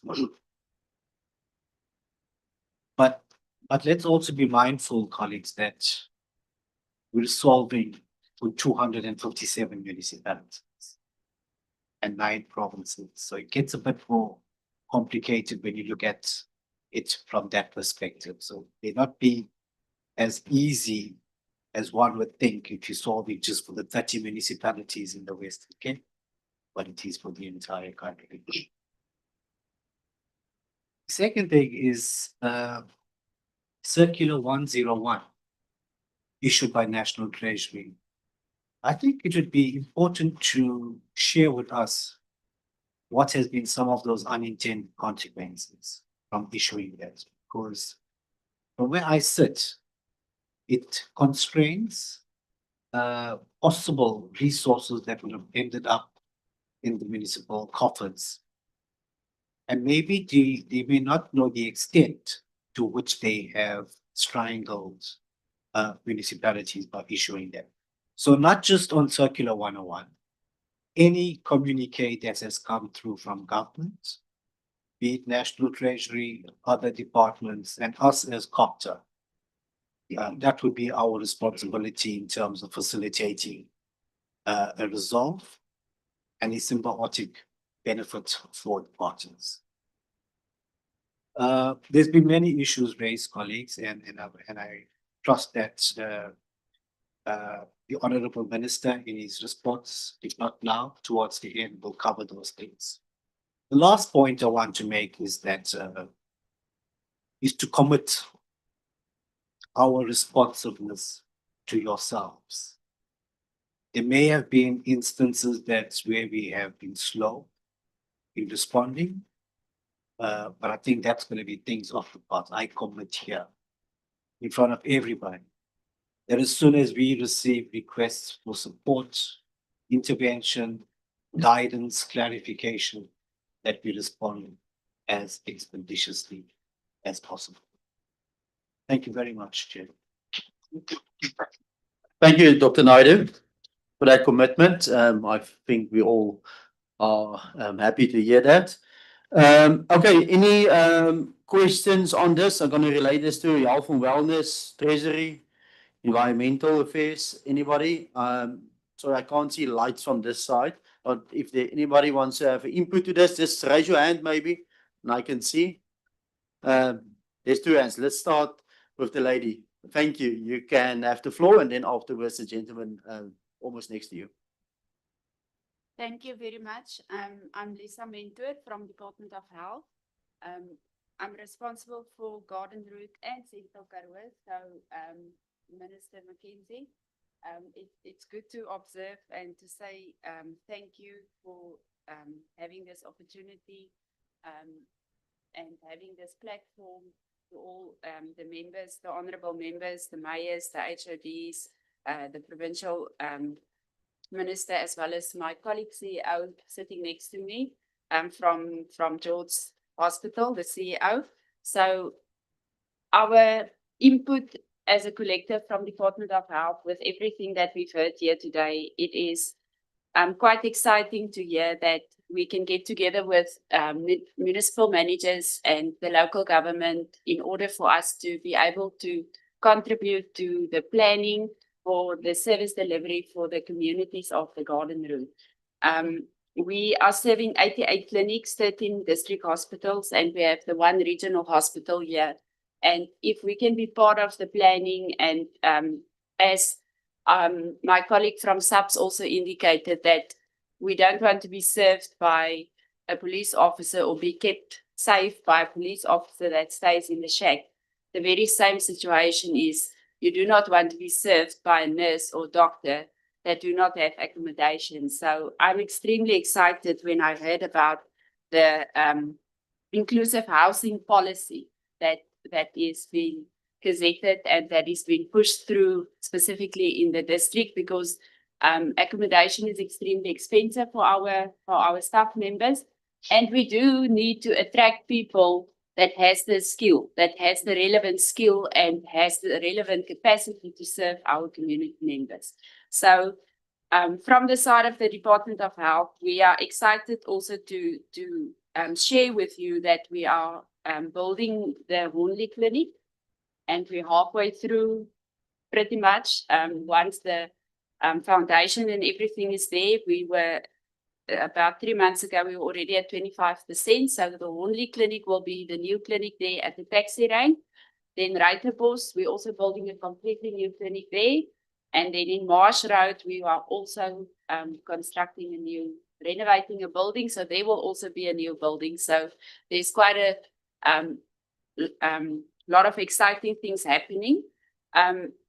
As part of input also, it would be, I was very excited when I saw the presentation with regards to all the solar and everything. And it is, I actually said to my colleague, it's a pity that we try to reinvent the wheel as the Department of Health, if I can say it like that, because all of these things are happening. And if we just take hands, and I think one of the ministers also mentioned it, that we just must take hands and we can combine resources, and then we can build on each other's projects and or tap on each other's projects. So we've got a solar project that's going on at Mossel Bay Hospital, and there I heard you guys are already doing a, a big solar project there in Mossel Bay. So the request, it's not just, it's not a question, it's a plea for us as health to be included in the development plans, in the IDPs, in the IGRs. Once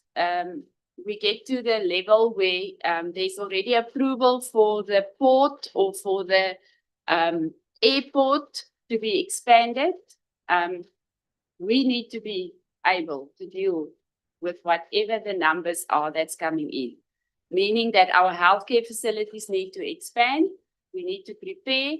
We need to make sure that we have sufficient capacity to deal with everything that's coming into the district. So it's very exciting to be here. And I think us as health, we are in the unique situation where we are feeding into George Hospital, even from another district. So that does put a lot of, it does put a lot of pressure on our resources. So thank you for giving us this opportunity to be here. And I'm looking forward, like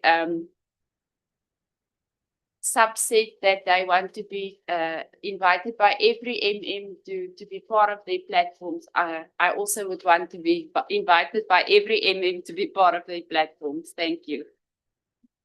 Thank you, Madam Chair. Thank you for reaching out to us between health and SAPS municipalities. You hear the input. Thank you for that. Then, sir, you're on the platform. Thank you. Thank you, Chair. Good afternoon, ministers and mayors and colleagues. Steve Kenyon here from the Western Cape Provincial Treasury. I think the Provincial Treasury has regular engagements with the municipalities, so we're broadly familiar with most of the issues that were raised today. Most recently, obviously, we engaged you on your budgets for this year. Just to note that the combined budgets of these municipalities are 12.7 billion rand. So it's a lot of resources in this district, a lot of public funds, and also a lot of potential for what that can invest and achieve. In this budget round, we've generally seen an improvement in the funding status of municipalities in this region. So that's to be commended. But I would note that I think, as you saw in the comments today, that all of those funding statuses are, or many of them are quite fragile. It doesn't take much going wrong to knock them off that status. So it's something to work very closely to maintain and preserve. And I think you heard from my colleague from Kannaland Municipality where it's gone wrong and they are in financial crisis. And we're working with National Treasury on a financial recovery plan there. I think you also heard, we heard throughout the morning about the infrastructure financing challenges in the district. There's a lot of potential with own financing in this district. But I think, Minister Hlabisa, you really heard throughout the morning how the MIG that was designed to eradicate backlogs coming out of the 90s, that's no longer fit for purpose, especially in a growing region like this, where you've got Knysna with its 72 informal settlements and 20 million rands in MIG. It's not going to keep pace with the kind of growth pressures we need, with the kind of blended finance we need, with the kind of refurbishment activities that we need. And also, when you take the debate around the role of MIG with the district and the landfill, I mean, it's not like you can divide that 20 million between the district and the local any way you like. It's not going to fund their portion of what has become a very expensive landfill because of the environmental regulations that we have. And I think there are a lot of parts of the system where we haven't kept up with that. And more broadly, I think there's a pressure, I like the way it came through so strongly from the SAPs and the health colleagues about affordability for residents, right? And I think Minister Bredell was making that point very strongly as well. And I think in our budget engagement, we're trying to push municipalities more on maximizing that efficiency wherever they can. We're supporting them in, from small amounts of grant funding from the Treasury around indigent verification and cost of supply studies as well, to try and make sure that we're getting the numbers as right as we can, but trying to get those costs lower so that things are affordable for residents is really important. And lastly, just on that, the low-hanging fruit there is probably on electricity and water losses, and 4 of the 7 municipalities in this district have water and electricity losses above the norm And that's kind of should be a priority area to try and address. Thank you. Thank you. Stephen, thank you for that input. Okay, online we've got input, and I think that's the last one, and then we proceed to the National Minister again. And this is from Economic Development and Tourism. Are you online? And just introduce yourself. Just unmute. Hi, good day, everybody. It's Rafika Masalvo here from the Department of Economic Development and Tourism. I'm just introducing myself. If there are any questions and any issues, I'll be happy to respond to them. Please do contact me, and I can have a one-on-one discussion with either the municipality or with any of the other departments that require a response or an issue or have an issue. Thank you. Oh, that's the shortest one ever. Thank you so much. Sorry. That's a lot. Oh, Sorry, Chair. Okay, there it is. Good day. Sorry, it's Joanne Johnson. I'm the HOD for the Department of Economic Development and Tourism, along with Mr. Fika. If I may just be permitted to just say a couple of words, if that's okay. I've listened to great interest to all the inputs, and also just to acknowledge the national ministers, the Western Cape ministers, the mayors, and all the senior officials that are part of this meeting. I thought, in addition just to leading the Department of Economic Development and Tourism, I'm also part of the leadership that's responsible for the growth for jobs strategy, as well as the implementation plan for the province. And this is really around how we can grow our economy between 4 to 6% by 2035, which is very much in alignment with the national NDP, as well as the medium-term development plan. We have just recently concluded our G4J 2030 implementation plan. And I think, just based on all the inputs that were provided this morning and this afternoon, is the emphasis on interdependencies and also how everybody needs to work together in order to deliver the growth for the economy and the creation of jobs.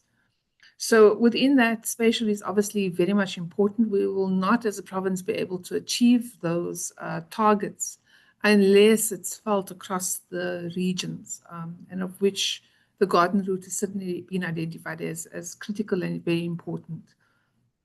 And so just to highlight, we are hosting in 2 weeks' time a municipal investment and tourism summit. And the focus there is really around supporting municipalities to identify not just plans, because I think often in South Africa, we're very good at developing strategies and then we struggle to actually implement them.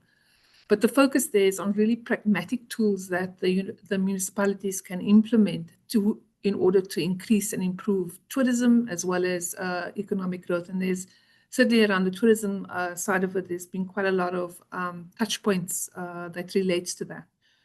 So we're looking at really pragmatic ways for municipalities to actually implement without asking for a plan necessarily, or a strategy, which often municipalities, because of their resource constraints, they struggle to actually to deliver because of the other pressures that they have within the municipality.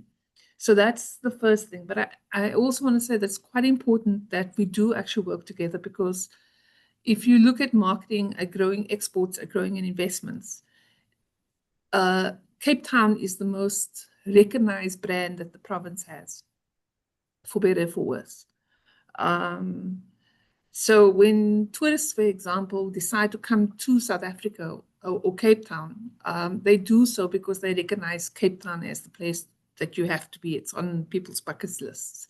They may not necessarily know of the Garden Route, but I think the trick is to make sure that when the tourists do land, is that they actually also are able to visit the Garden Route. And this should relatively be easy, because the Western Cape is, or South Africa is actually the most repeated long distance destination in the world. That basically means that when people come here as tourists, they tend to come back as opposed to a once-off, never ever go back again.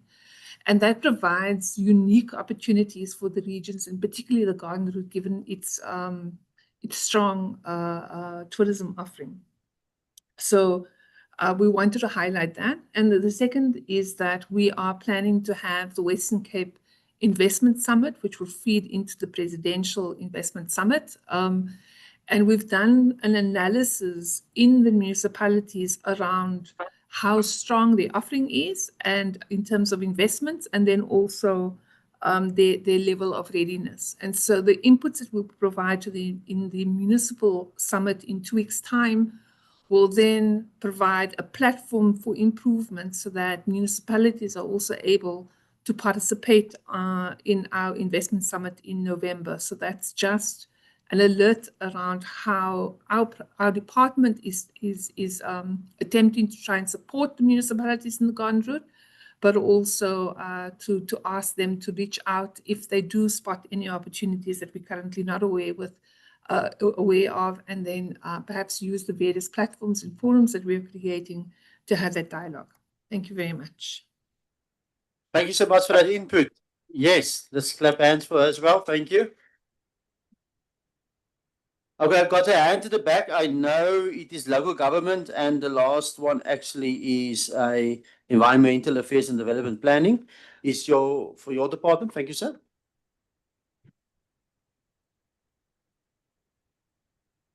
Can just push the button. Thank you very much for the opportunity. My name is Danis Manapul. I'm with the Department of Environmental Affairs and Development Planning. Ministers, mayors, MMs, colleagues, we all know that the gold in the Southern Cape, in the Garden Route, is not underground, it's above ground. We have the green gold. And it's therefore very important for us to protect that and to make sure that whatever happens, we do not harm that. We do not kill the goose or harm the goose that lays the golden eggs. It's therefore very important for us to make sure that development is sustainable. We've experienced several climate-related disasters over the past few years, droughts, floods, coastal erosion, and therefore it's important for us to make sure that when we do develop that development is sustainable. It's also very important, and I would urge municipalities to prepare their master plans upfront and to be able to provide the services, the bulk services required for development. Development can't happen if the services are not available. And then I will just end by saying we have an office in the region in George. Now doors are open if anyone needs any assistance. Thank you. Thank you for your input to this meeting. I've got Jane on local government who's going to speak on that. If it's fine, it's fine. I see he is on my list, local government. There's actually everyone in the room. We can skip that. Mr. Grandpa, so somebody throw you under the bus here on the list. But you can just say hi. Thank you. As a PSO chairperson. Perhaps just a couple of quick remarks. I think we work in support of all the municipalities in the district. We have supported many municipalities, both in terms of grant funding as well as equipment. And I see the mayor smiling with us. The MEC has also briefed the minister this morning. I think we have invested, particularly given the fact that this district is disaster prone. We have invested a lot in terms of disaster management, firefighting equipment, as well as hazard materials capacity and capability. And now also in Garden Route, we're doing what we call flood management and establishing that capacity within the district here. We also provided funding for the districts, but in particular also some municipalities in relation to tankers The fact of the matter, if there is challenges around water challenges, which we do experience from time to time, we are able to move some of the tanker trucks around in the districts. What we've also done in the past, we've given particularly municipalities and the district municipalities funding for the purchasing of generators, and that we've given to deal with some of the load shedding challenges. When there's load shedding, which we didn't have for some time now, it does affect the wastewater treatment works as well as the water treatment works. And in particular for the districts, we have given mobile generators. So if there's challenges elsewhere in the district, that these mobile generators can be obviously transported to certain areas, just to keep the water treatment works and the wastewater treatment works up and going. We have a priority. It's both energy and water resilience. Both the mayor and the MM of Issaquah has spoken about it. So we've given in excess of 170 million to Issaquah. But we're also providing funding to the municipalities in relation to master planning, as well as cost of supply studies. Obviously, NERSA requires that. And together with the provincial treasury in the province, we are providing support to municipalities in that regard. I think not necessarily the second, but another priority is water resilience in the province. And the province, together with DWS, the municipalities and various stakeholders, we are working towards water resilience in the province. But particularly also in this municipality, because at times in this district, there are challenges around water, and the district and some of the B municipalities come to our aid and they help us with the support. So in the entire province, we have made funding available over the last 3 years to secure the water resilience in the province. And we will continue so. There is a water day that will be launched. We have developed our own water strategy. We call it the Western Cape Water Resilience Strategy in the province. That will be launched in due course. And obviously, given the disasters, we also do work around the winter readiness and as well as the summer readiness in this particular area, but also in the entire province. We don't work in isolation, and I will conclude with this point. We are working with other provincial departments, like the Department of the Provincial Treasury, Environmental Affairs and Development Planning, the Department of the Premier, other local provincial departments, but also with the national departments. CoGTA, we work very closely with. The Water and Sanitation, we're working closely with. MISA, we're working. So in response to the challenges in municipalities and how we support and create capacity and create capability, we work in collaboration with national and provincial stakeholders. Thank you, Chair. Thank you, HOD Graeme Paulsen. Okay, we're going to conclude and we're going to give now over to National Minister Hlabisa for reflection on today's meeting and also give us feedback where possible. Minister, you want to stand here? You're most welcome. Thank you so much.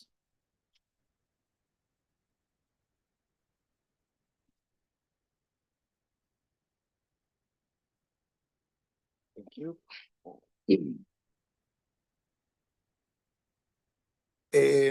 Colleagues, firstly, let me convey the apology on behalf of Minister Gate Mackenzie. His flight is at 3 o'clock, so he had no other choice than to leave silently. So I want to record his departure correctly so that he does not appear as someone who disappeared.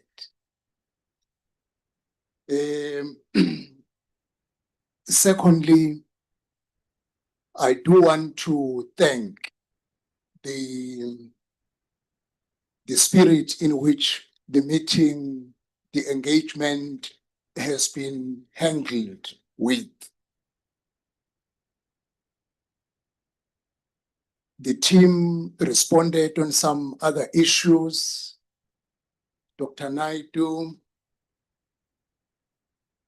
and the team that is accompanying him, Mr. Duma and Ms. Homo from MISA, they did respond on some issues. Obviously, we are not going to respond on all issues. Some of them will be our takeaway to reflect back home so that we give appropriate responses as we were recording who is raising which point. I want to start there. But on reflection, there are a few issues which I would want to respond on them. Firstly, as the executive mayor has indicated, last week, Thursday and Friday, we started to receive requests for extension for many stakeholders who wanted to make informed contribution to the review of the white paper, which also transpired here. As a ministry that is willing to listen in order to leave no one behind, I made a decision that we extend until the end of July. The issue of the funding model will get a best expression in this process of the review of the white paper, because the premise that was made in 1989 has proved over 27 years that it is not delivering the results intended in terms of the funding model that municipalities will collect 90% and the national government only come with 10%. There is a general agreement at a cabinet level that the funding of municipalities must be reviewed. The one-size-fits-all view is not working. Municipalities, as you rightly, Honorable Mayor, you said you are seated at the back because you come from the deep rural. The municipalities that do not have sufficient revenue base needs to get a different approach in terms of funding. This includes grants, it includes everything to make our municipalities viable. So it is a point that is noted and taken to be worked upon. I do want to challenge and request your contributions, colleagues, on the matter of, do we need the districts or do we need the municipality, the local municipalities? We started with municipalities that were over 1,000 in 1995. The number went down 800, it has gone down. Today we have 257. Do we still need such a number? There are those who say we need more municipalities closer to the people. But does it help to have many smaller municipalities closer to the people, but not able to deliver services? Or will it help us if we take what exists, just work around 52 district spaces? They will have big capacity. Because, like, for instance, if you take this district, every capacity in this room working together at the district level, servicing the areas under the district, will it not work better in terms of human capacity that will be available for one government sharing services throughout the area? This is one contribution that I am requesting you to reflect on it as we have extended the date. Local municipalities will feel that if we can become more or many and giving more resources, you will give more money to small municipalities and you will find that they are unable to use it. It goes back to the treasury at the end of the day, because the smaller the size, the opportunities of limited human resources are many. A bigger municipality, the opportunity of abundant resources in terms of human personnel are many. But we would like to hear your views in terms of this one, because some people would say, but you know, I was looking at myself as the next mayor in this municipality. Does it help to have many mayors not equivalent to the service received by our people?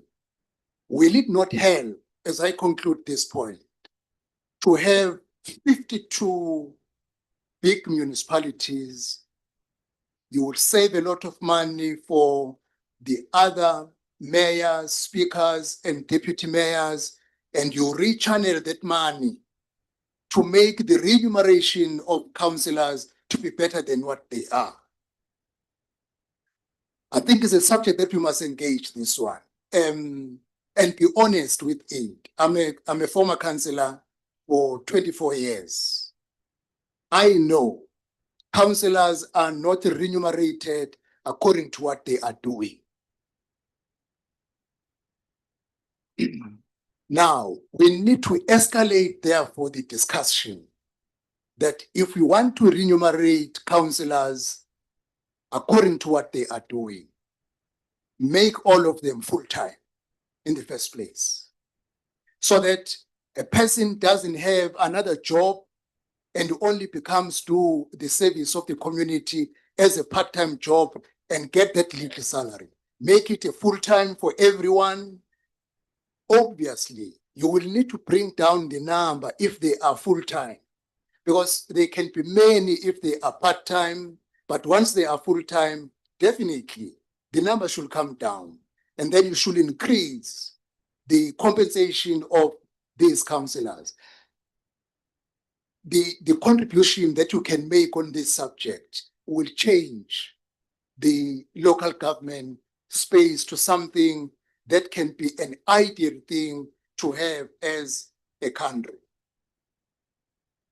Secondly, on the issue of waivers, Minister Pradel, we are having a meeting tomorrow to look at this subject and how it can be implemented in a way that will be more conducive and also more compliant in terms of legislation. But I want to share with you one experience. Last week, a certain municipality outside this province have taken CoGTA National to court on the issue of waiver. Now, these people employed someone who was 63 years, knowing very well, 2 years' time will have to go. And there were 8 applicants. There were 5 suitably qualified with less years to go to pension, and they chose to go for a 63-year-old person.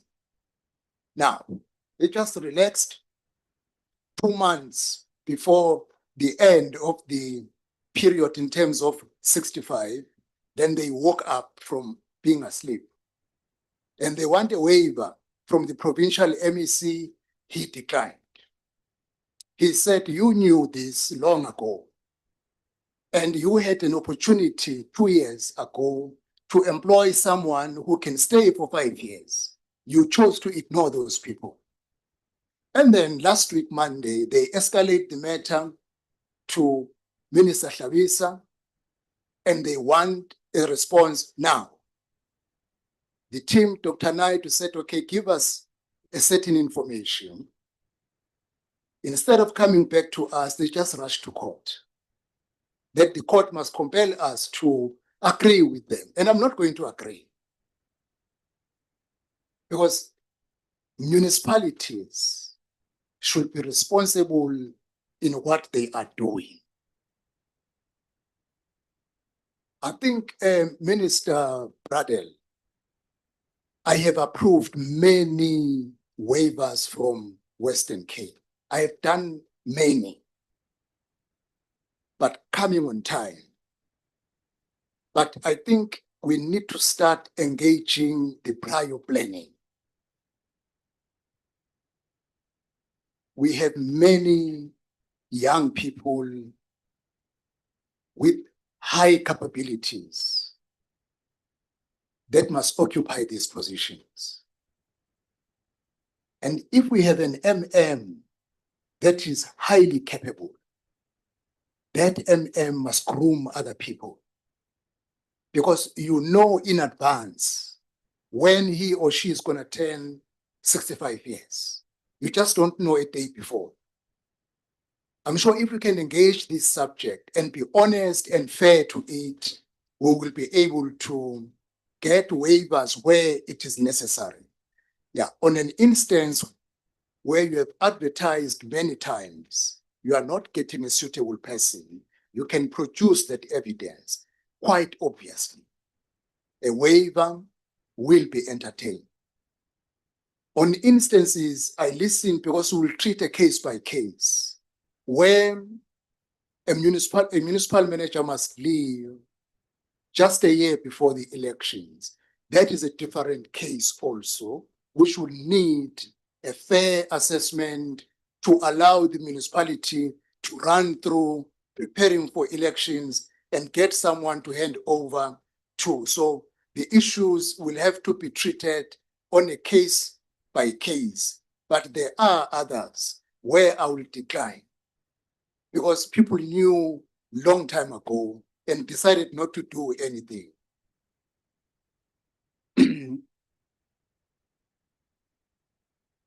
The unfunded budgets. We are going to begin a discussion where we want to compel every municipality not to run the unfunded budget. Because there is no provincial government that runs the unfunded budget. The national government doesn't run the unfunded budget. Why municipalities must do so? In my experience as a councillor, municipalities adopt unfunded budget, and during the course of the year, they will execute what is not their mandate, knowing very well that the budget they have is unfunded, until we draw a line on this one. Unfortunately, until we draw a line, we have 113 or 116 to 116 municipalities with unfunded budget. If this is allowed to continue, almost all municipalities will end up running unfunded budgets. If you adopt an unfunded budget, you commit to the public that you are going to do what you know you are not going to do. Those you don't have money for. Now we need to arrive into a stage where we say what we commit must be something that we are going to be able to do. I'm glad that most municipalities in this province are not in this scenario of the unfunded budget. Yes, I know some municipalities can be as a result of history. And this is what we need to address to ensure that no one will raise historical issues in terms of going to the unfunded budget. The issue of DDM, the municipalities that raised that they need assistance, we took note in terms of PPP, in terms of unlocking catalytic projects. The only way to do so is when all three spheres of government are working together, are planning together, and are mobilizing the funding together. And as I said, Honorable Executive Mayor, that what makes things easier now, the issues that were politically objected to from a political point of view of the Democratic Alliance, we have managed to attend them. And once we make a formal statement that finally we have signed an agreed model, then we will need to effectively use DDM to plan together to ensure that we unlock funding together as all three spheres of government. The upper limits. On Friday, our team, the technical team, will be having a meeting to finalize the issue of the upper limits, which we believe we are going to make a breakthrough in order to address this issue. Just few items which I might have missed. Of course, the issue of the coalitions. The bill on coalitions is in the process in Parliament. And I notice if you have the majority of municipalities under coalition government, if coalitions are not stable, it will be a blow to the district.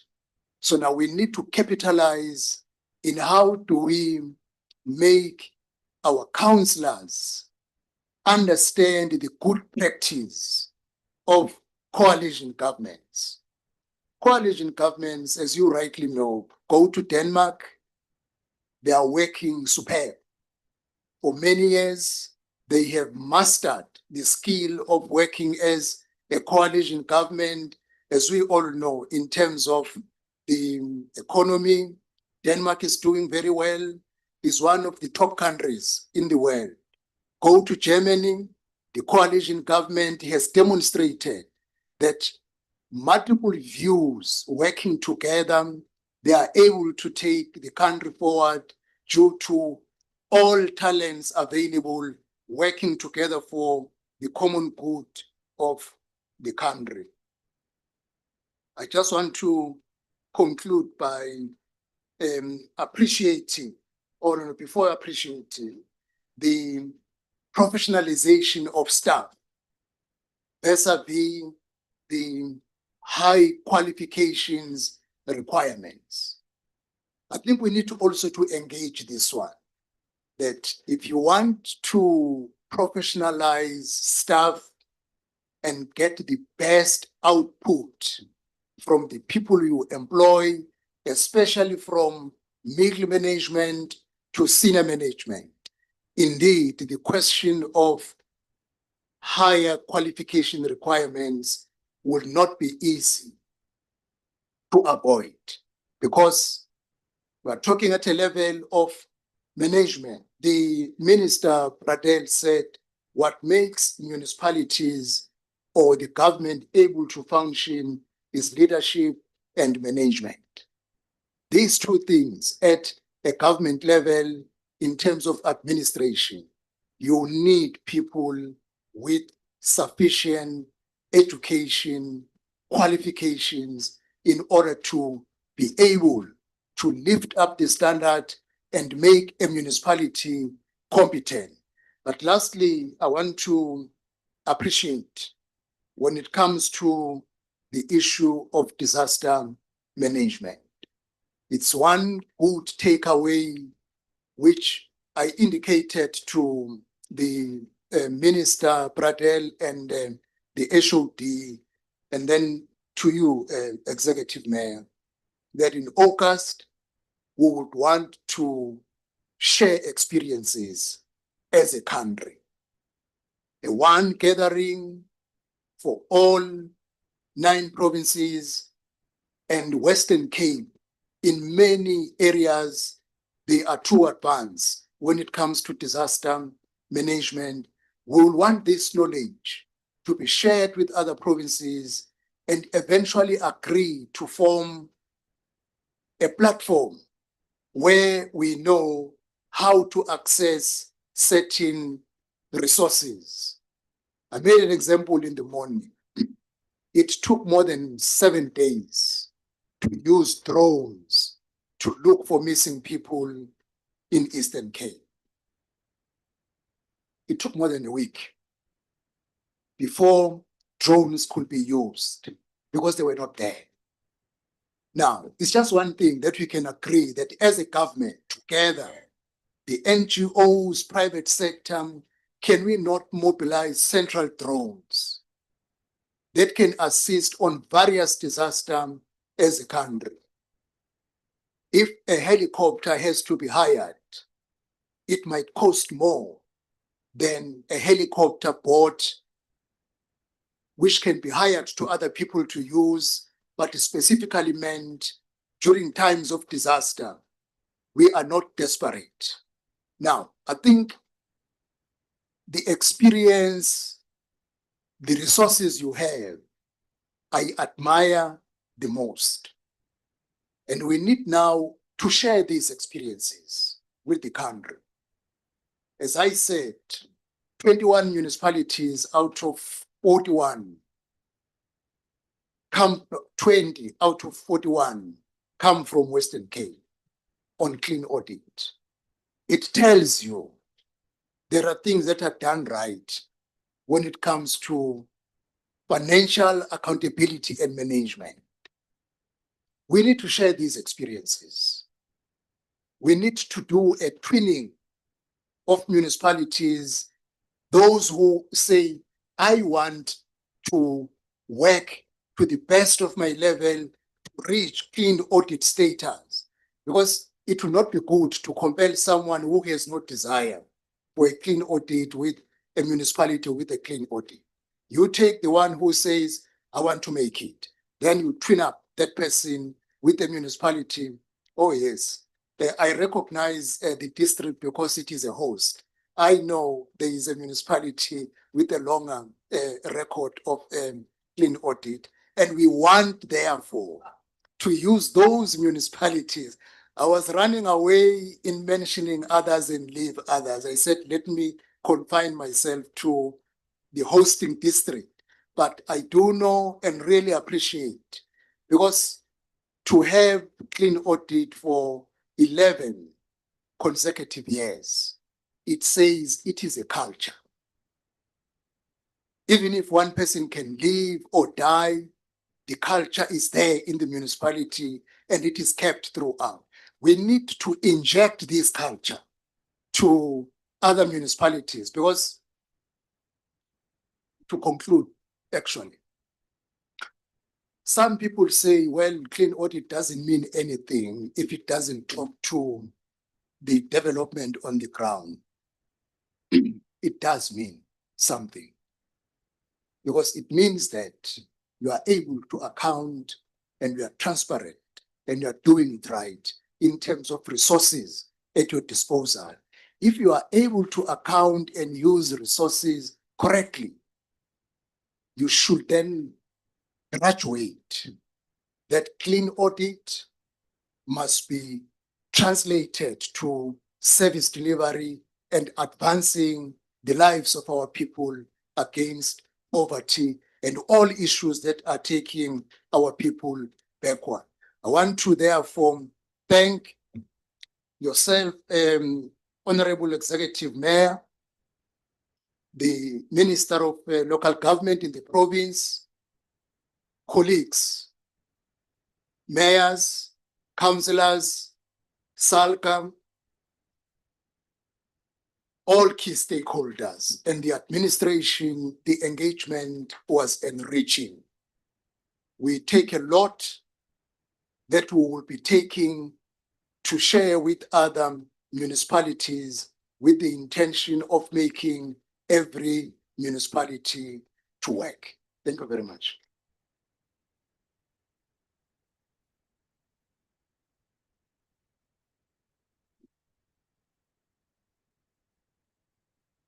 Okay, with that said, the resolutions, our office will engage with CoGTA's office on national and provincial level, and then we will share by email all the resolutions that needs to be drafted. But with that said, if anybody have questions, how is it possible that a local government municipality can have lunch on the last day of a financial year? Because every budget and vote number is empty. CoGTA national sponsor it for today. So thank you, CoGTA. So there is lunch. So please enjoy the lunch. No wasteful expenditure, please. And before you travel back, and safe travels. And thank you for everybody's attention. This meeting is adjourned. Thank you.